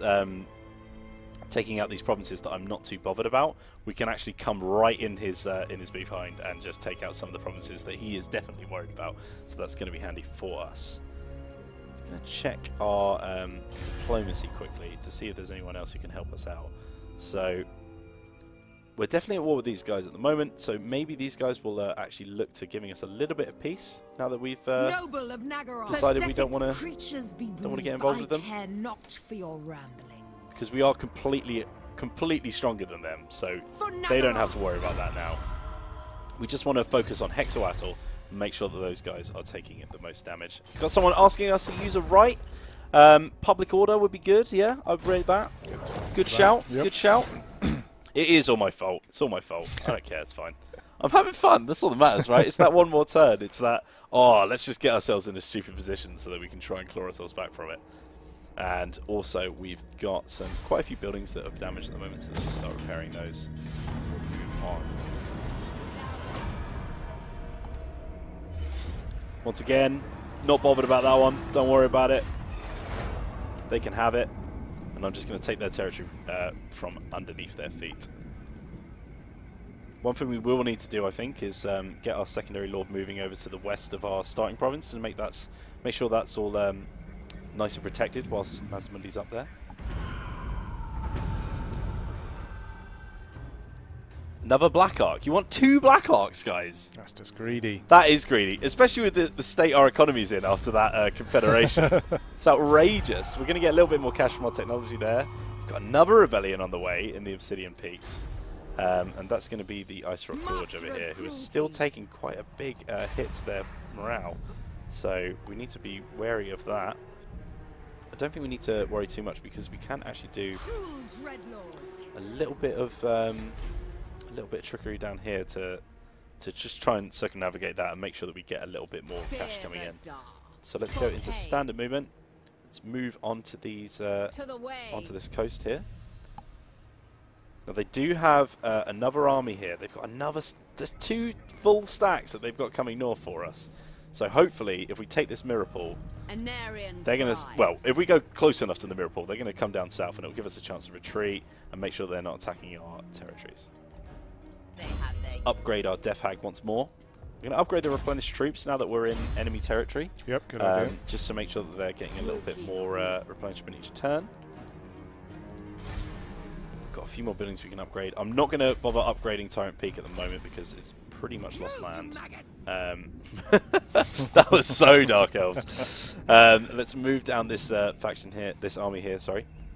And I think if I can just coax him out, it will just leave him over there for a sec. So we don't want to deal with that right now. Let's research a new technology.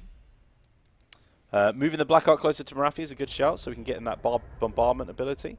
We're going to upgrade our income from settlements, which is going to be very, very handy because we need that cash. So in comes our Black Arc over here. Let's make sure we've got the right one there. We want to move it into the movement stance.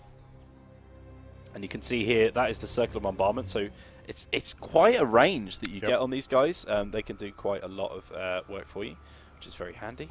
Now that we've done that, we can start taking on the mirror pool. So the mirror pool is going to have a pretty, I'd say that actually, it's not a crazy garrison. They haven't got many walls. So let's start attacking there. Oh, we have just come on the coast. Sorry, my bad. I do need to end the turn first before we do that.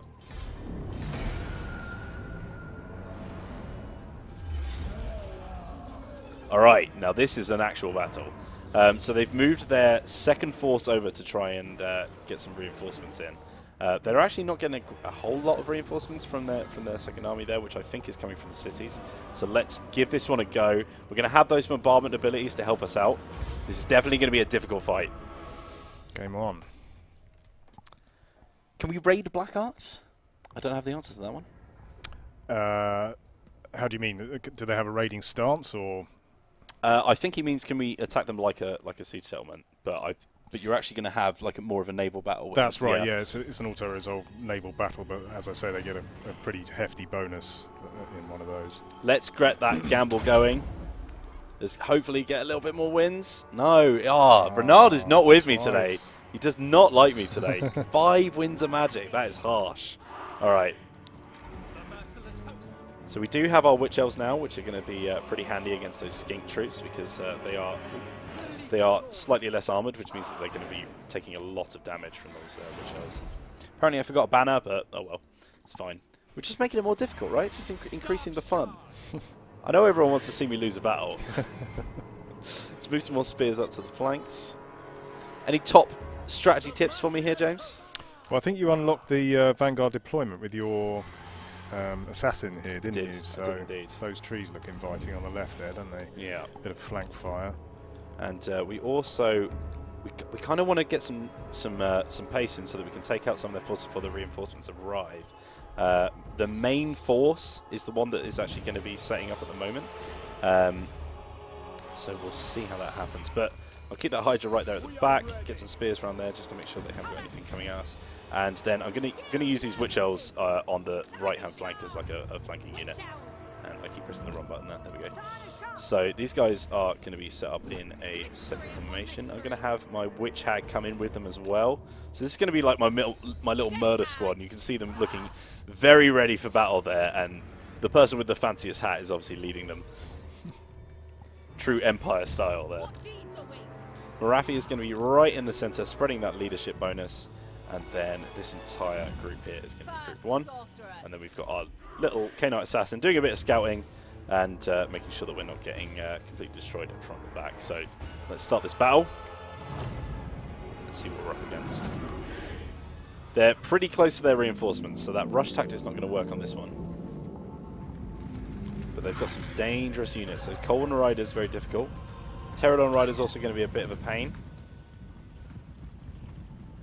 And they're going to have to come to us in this scenario. So let's make sure that we've got a nice defensible position. I do want to sort of move over to that hill over there. So let's grab those 3 units as well. And let's move slightly to our flank. Get that hill advantage going. Let's let them move over to us. We are playing on ultra unit size at the moment, yeah. And someone asking, why wouldn't you play on ultra unit size if you could? I think the reason we do large unit sizes for multiplayer is because that's the one that we make sure is the most balanced. So if you want like the absolute most balanced build that you can, then I would play on large probably. These guys are just moving over there, so I should bring them back over. They were in a lock formation. Are these lizard men just going to be cowards and wait on that hill? You attack me, guys. I didn't force this combat. You did. They're led by a toad. They are led by a toad. Sitting around on a lily pad. Tell you what we can do, though. We can start dropping some bombardment spells. So we've got a few options here. We've got the Soul Rain. Now that is going to be a small cluster, of magical souls. It's got a large strike area and it's strong versus a single unit. We've got one that's strong versus multiple units as well and causes magical damage. And then our last one is Kane's Lash. And this is a single bolt of magical lightning with a small strike area, but it's good versus multiple commands. And it's very good at taking out artillery pieces as well. So what I'm going to do is I'm going to go for the Sky Cauldron and get that nice clump just sitting here as they're trying to reform themselves. See that blackout bombardment come in. Nice. And that's actually dropped a little greenness on there. And it looks like they've just grabbed one of their buffs from that, which is a bit annoying. But we're gonna start moving on them if they're gonna be the cowards. And let's start moving up to the side. I'm gonna pop them in walk, just so that they don't exhaust themselves, and start moving these guys around the side. And we'll speed that up for you, chat. This is mainly I often lose battles because of vigor, because I'm too impatient. So I want to make sure that they get over there as soon as possible, and I end up just like spamming them forward. So I'm actually going to go back into play because we've got a few people coming after our assassin here now. We've got Cauldron Riders and some Cauldron Spear Riders. So what I'm going to do is drop a little bombardment here, just bring them out of the forest. Hopefully, I'm going to let them chase me in the forest for a bit because I am enjoying that that debuff they're getting from being in the forest. And he is able to shoot whilst moving, which is pretty handy. I'm going to take him out of skirmish mode so that I've got a bit more control on him. And as we do that, we can bring over our spears over here as well.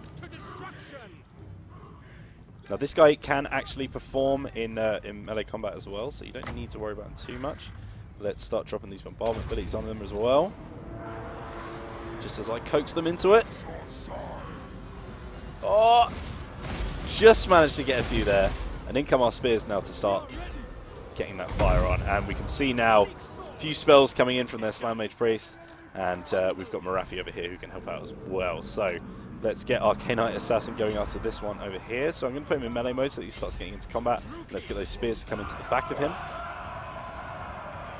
And let's start that charge now. Morathi over here is going to start dropping some of these debuffs on this cavalry unit.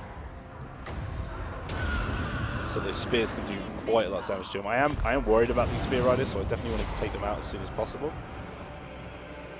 And over on my right-hand flank, we've actually got some Cauldron Riders coming after our Witch Elves, but I think they're actually going to be okay in that combat. Yeah, they've got quite a few that they need to worry about in that scenario. Let's bring our Hydra over here into the main clump, and we'll charge our swordmen forward just to protect those dark shards as well. I'm going to bring my spears over here to the side to make sure they're protecting the dark shards from the other forces. I'm going to take these guys out of skirmish mode as well to make sure that they're not running away. And I'm going to start firing on their main force over here with these guys. And then on the left-hand side, we're going to take out some of those convenience gangs. Now those guys have gone out of control. They are losing that combat, which means that hopefully those Witch Elves are going to do enough damage to them in the meantime. Let's bring our spears over and start taking out more of these cavalry, sorry.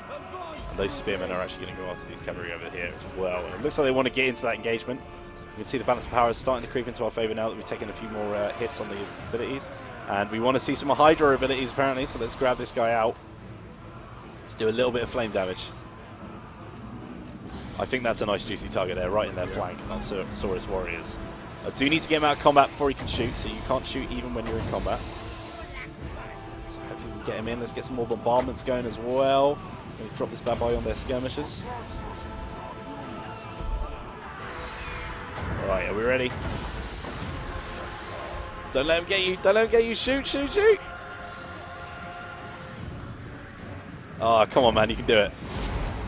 Ignore the combat, just explode them. That's all we want from you. I think he's a bit too close to these enemies, he's getting involved in this combat here. What we need to do now is bring in some help. So we've got these spears over here who can start taking down their lord actually. They've actually sent in their Saurus Oldblood. Now I think he's riding on a cold one, which, no he's not. Unfortunately that anti-large damage isn't going to help us out over here. Now our Dread Spears over here are taking a bit of damage, so I need to start retreating them. We've got that spear unit over here which can come over and help out. I'm going to bring in my assassin as well to help these swords on the side, and then Morathi is going to start dropping some more debuffs on the forces in the center. I'm going to bring my Hydra over and start damaging these Saurus Warrior shields in the center. I might actually have to start putting one of these guys just to take the hits so that the other three can move away and start shooting on them. You've got to sacrifice someone. Still some spearmen taking on these Kobold Spear Riders, and bear in mind those guys are large, right? Yep. And they are like tanking out that battle. They can really just sit there and hold them. I want this Slam Mage Priest dead. Take a little bit of damage there from that bombardment ability. We've got a few left here.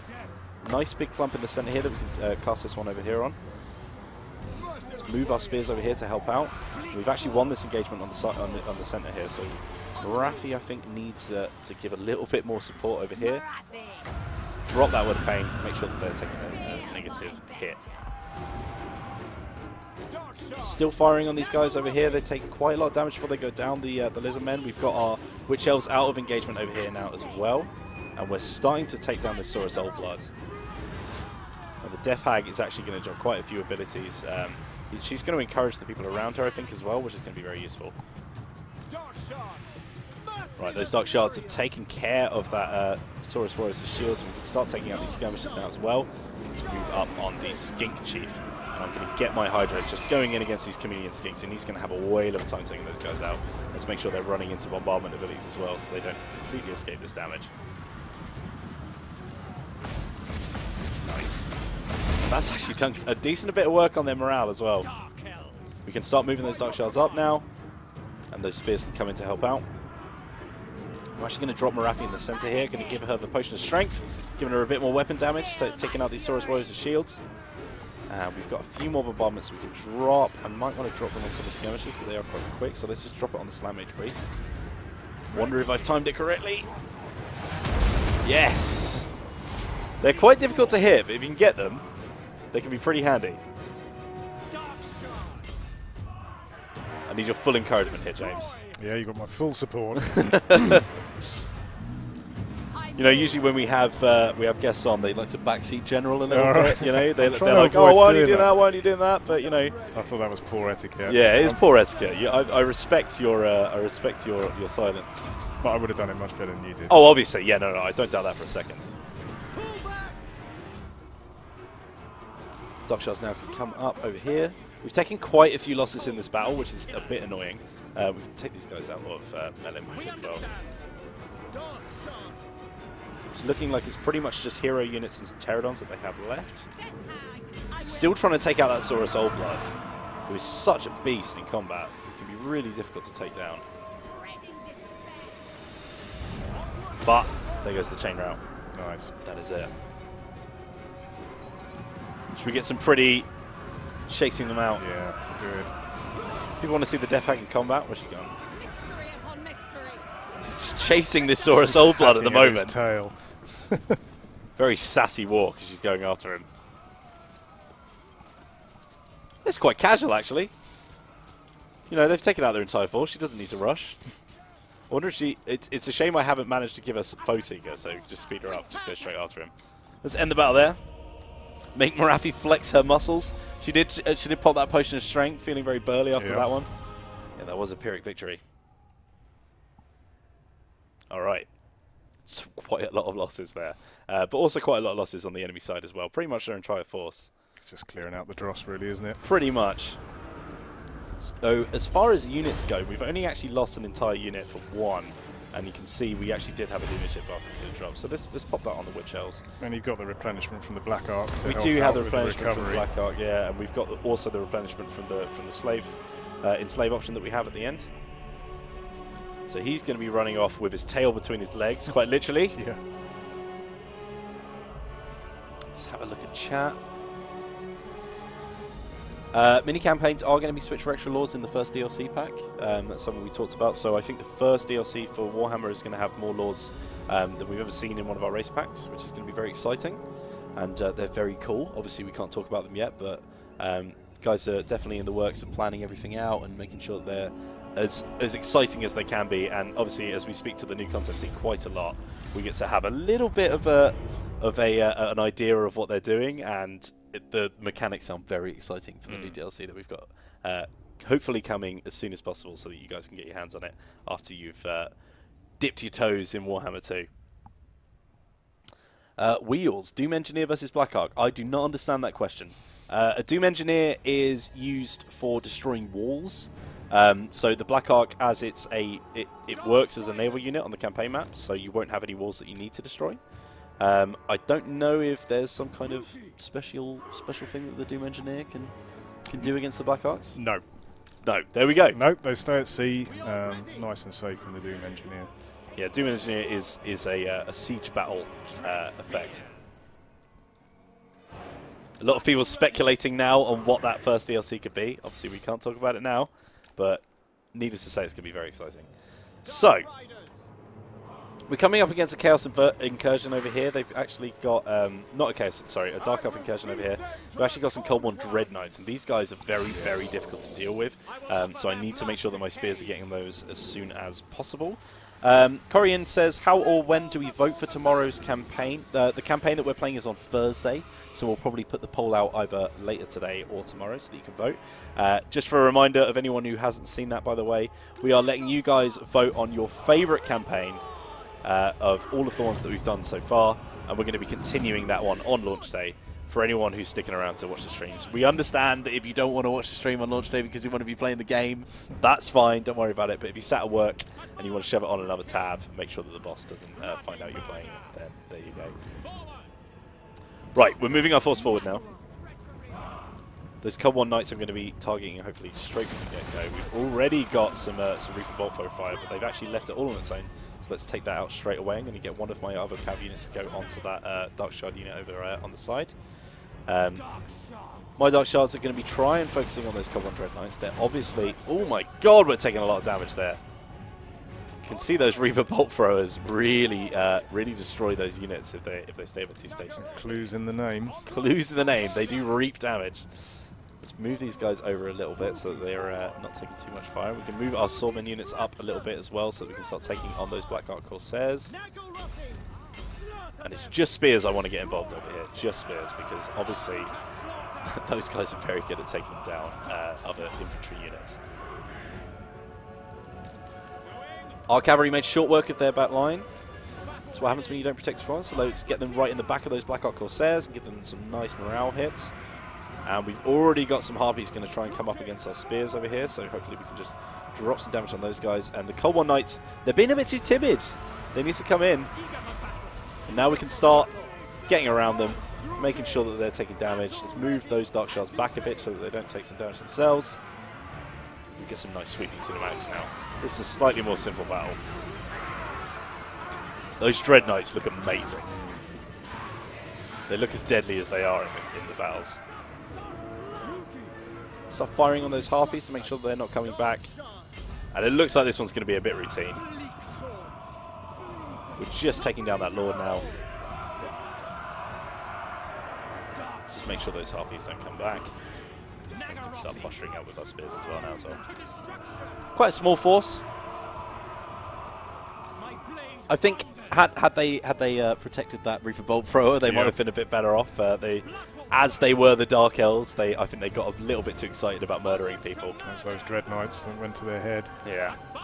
They got. Oh my God! Speaking of which, it's the problem with people on Cold Ones. They can come back in a frenzy and just go bloodthirsty mode. Let's make sure we're firing on those guys. Finish them off once and for all. Make sure they don't come back. We've got a few more Harpies coming in.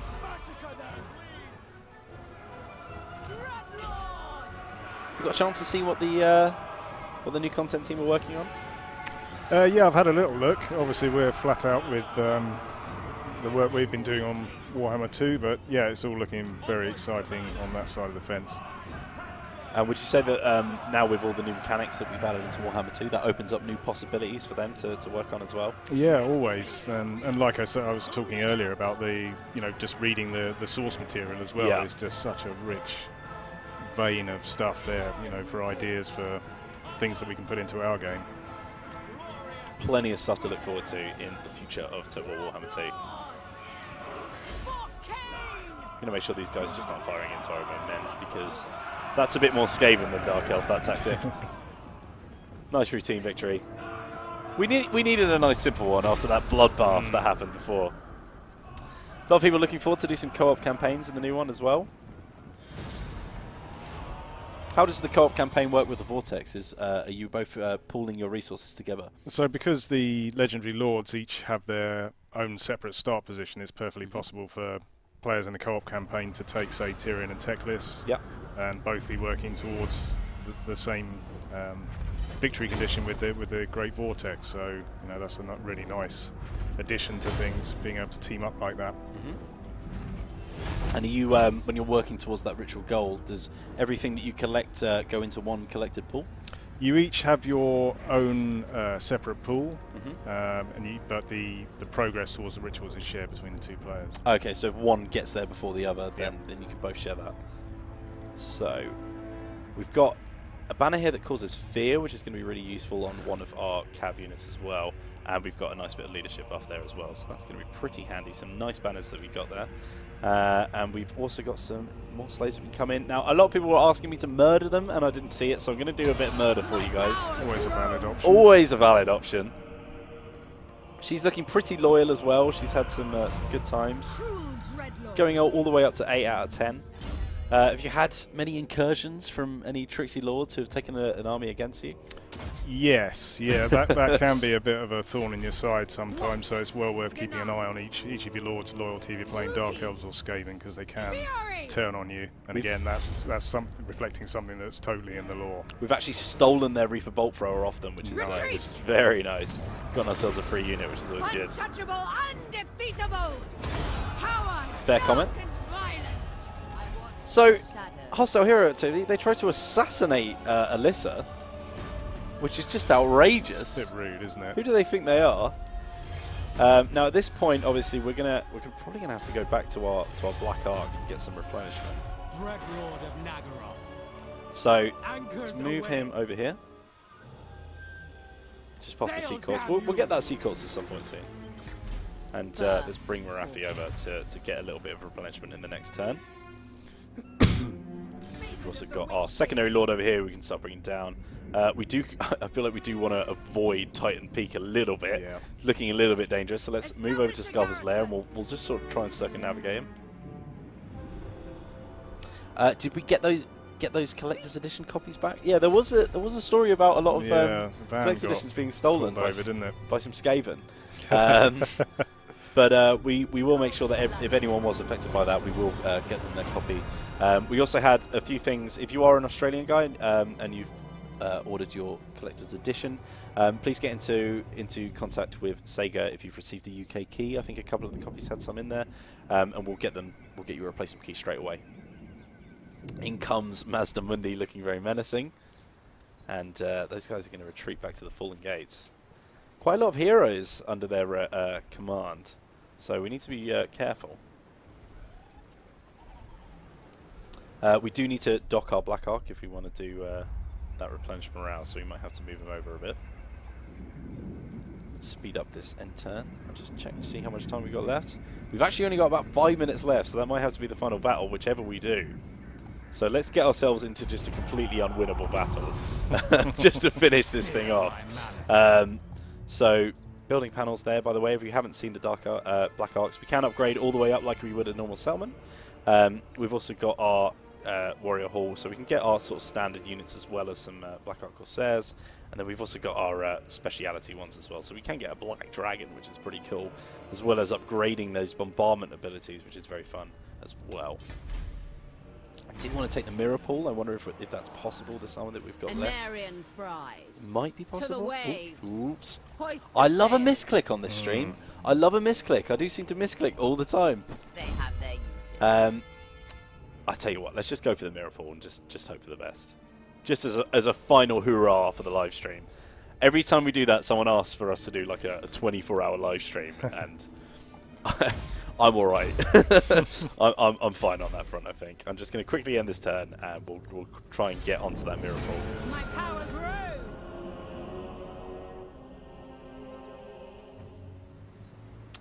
So, What is more it? questions. Battle of the Fallen Gates, says Sanya. We could do a bit of Battle of the Fallen Gates. Ooh, interesting. Shikara Spiked Heart has ended their non-aggression pact with us, which is pretty mean of them. Have you had fun, James? Yeah, it's been great. It's always good to watch somebody else playing the game, I find. You always see something new in the way other people play the game. Mother of the You can see just how badly some people play this video game. Yeah, we need to turn the difficulty down clearly. Right. I think I'm just out of movement range to be able to get that siege, so we'll just have to do a quick end turn, then we'll be able to do that. A lot of people talking about Age of Sigmar now. Obviously, this is Warhammer Fantasy Battles, not Age of Sigmar, so slightly different. But I think probably speculation, maybe there's a few Age of Sigmar fans that want to see a little exploration to that. There's so many avenues that we can take Warhammer down, which is quite exciting. Is it time? So loads of different stuff that we could explore, Yes. and of course, Game 3 is going to be a big question on people's lips. Where are we going to go with that one, which is going to be interesting as well. Just going to upgrade replenish troops, and Phoenix let's move Queen. into the Mirror Pool. Show no mercy. I reckon we can do this. Yeah, that's winnable. We might need a battering ram, possibly, or we could just take the walls. I mean, we've got a Hydra, and I'm pretty sure he can take down. Yeah, let's do Morathi it. command. Let's do it. Fight. Possibly not Age of Sigmar fans. It's fine. I know it divides a lot of opinions. But yeah, there's plenty of even just non-Warhammer games as well. Now that we've opened up this avenue of fantasy, there's plenty of ways that you can stretch out. And here we have beautiful Lizardmen Temple City here, those floating ziggurats in the sky, looking incredible, and that huge temple in the background as well, looking amazing. It's got a very obviously that Mayan temple aspect for it. It's very, very cool. I think this is going to be the time where we get our gamble. This is the one. We're due one, aren't we? We're due a gamble that goes our way. Yes! Yeah. Come on! All right. 14. That is really not that much. All right. Okay, so this is going to be a difficult one. Absolutely. We've got a gate a bit closer on that side, maybe. Unfortunately, they're a bit far away from us. We can Vanguard deploy with our K-Knight Assassin, but I'm not sure that's really going to help us on a siege battle. So let's keep him quite close. I want my Hydra moving as close as possible to that gate, because he's going to be our battering ram. And then we can set up the rest of the army around him. So let's move these guys back. So, I think our best bet, getting the most most filled up squads, so getting the squads that have the most men left in them to get onto the walls is probably a good shout, because they're going to be in the prolonged combat and they won't have the backup of the Hydra.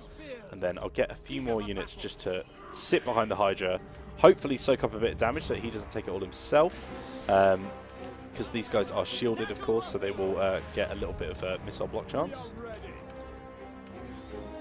Then, of course, we have our Dark Shards, who we're probably just going to let them sit outside, let them do their work, shooting it up against the walls. Our Witch Elves, very under-armoured, as you can probably tell from their get-ups. So we want to keep them nice and far back, make sure they don't take too much damage. And we'll keep a couple of Bleak Swords in reserves, just so that we can move them into the best combats that we need them to. And we'll grab our Death Hag, and I think we'll keep our Death Hag right up at the front. Probably keep her with the Hydra so that she can start getting involved in that combat as well. So, instantly, let's start moving forward. I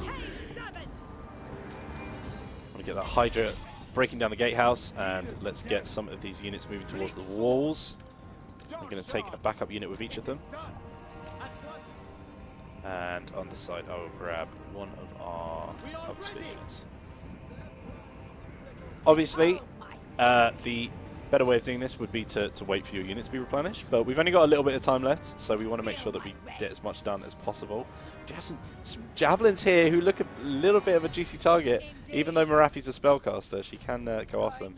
I'm using her to just sort of kite some of the damage. Obviously, flying units are a lot harder to hit with your units, so try and make sure that she just takes some of those shots, just being able to dodge them, to make sure the Hydra doesn't take all of that damage as she's coming from the back. Got some beautiful Croxigors there, getting ready to smash us to pieces. Amazing units. Have you played much Lizardmen? Yes, yeah, I've played that campaign, well, both of those campaigns to conclusion a couple of times, so yeah, I love them. They're really strong early game units there. Yeah, they definitely have quite an advantage at the start, because they can just shred people to pieces with their starting units.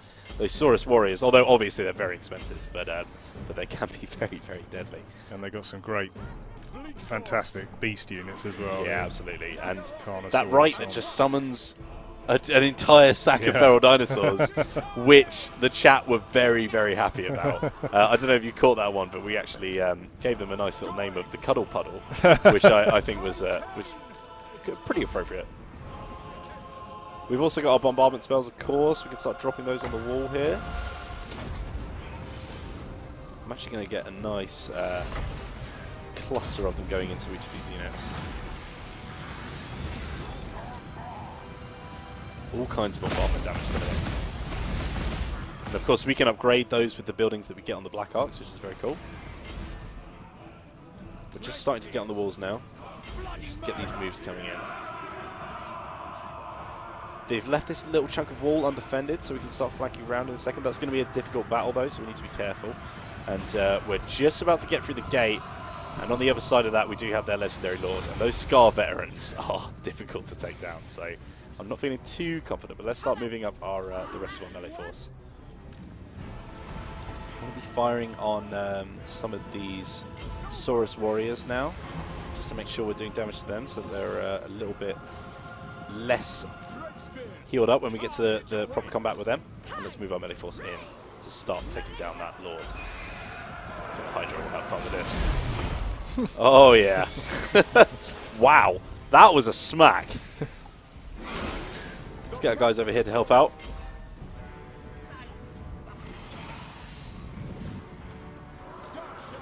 Now these guys have managed to get on the walls pretty unscathed, so let's get them over here to help out.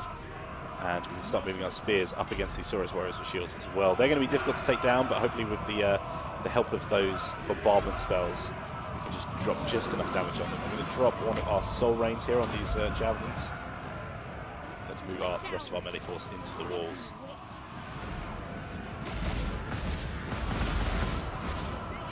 Can really disrupt those units as well, especially when they're firing at you from the walls.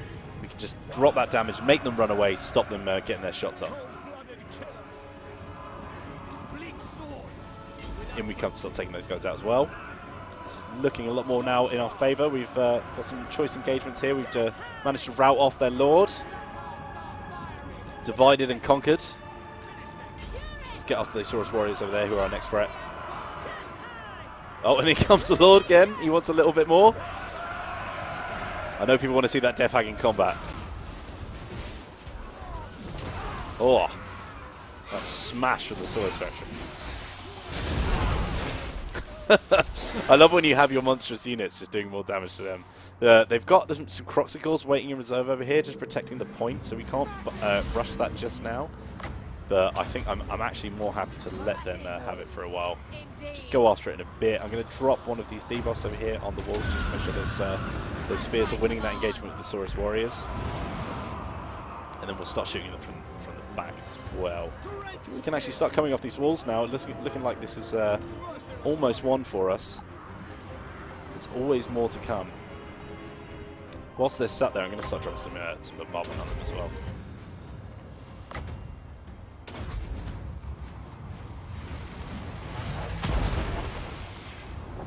Now, these are quite slow abilities, which means they are quite easily to dodge. So you want to kind of get those people already in their engagements. How's the chat doing, James? Keeping an eye? Yep, yep. War of the Beard getting mentioned. I know people want to see the Death Hag in combat, and yeah, instantly covered by the Hydra, which is always good. That Hydra just making sure that we don't get what we want. Could start dropping some direct damage spells on these Croxicles as well to make sure that they are taking quite a few hits before we get to them. Now those skink cohorts do have their javelins, but they are still a melee unit, so we do need to be worried about them. But we can start dropping those Sky Cauldrons on them once they stop moving. And let's bring our spears off the walls and get them back engaged. And Murderous Prowess now dropped. I'm going to bring my my missile infantry around to the side so we can start firing on the Croxicles. They have a lot of armor, as you probably can guess, so we definitely need that that Dark Shard armor piercing damage to come help out. And it's looking like we've got this one for ourselves. Start moving that force around the side now. Pop a few more abilities on them. And we can start firing into them now.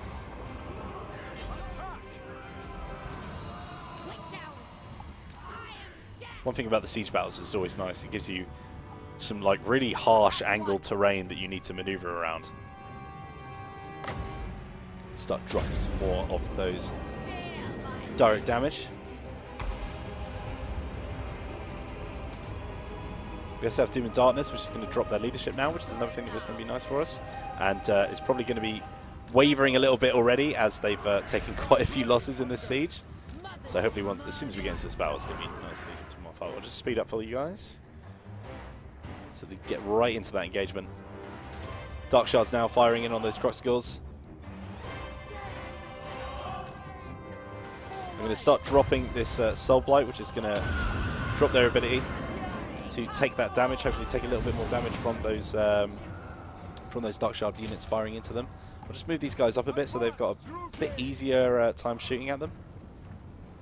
And in come the Witch Elves and the Spear units and Dread Spears and those Bleak Swords as well. Start getting involved. Those Witch Elves getting thrown across the map by the Croxicles. I'm going to drop a little spell of Doom and Darkness on them. Just to make sure that their morale is dropping nice and easy. Drop a little bit of direct damage on them as well. Those Dark Shots now firing in, getting much better shots now that they've got that better angle. And we're starting to cap that point as well. Which is going to take us for drop a little bombardment on them as well. Plenty of things that they need to now worry about. Oh, that one just got taken out. Just picked him off. Sniper shotted. Start moving one of these back units around to the side now as well. Get a little bit of encirclement going on. And they've actually gone out of control, so we're not going to be able to drop them too easily morale-wise. Let's make sure we keep firing on them.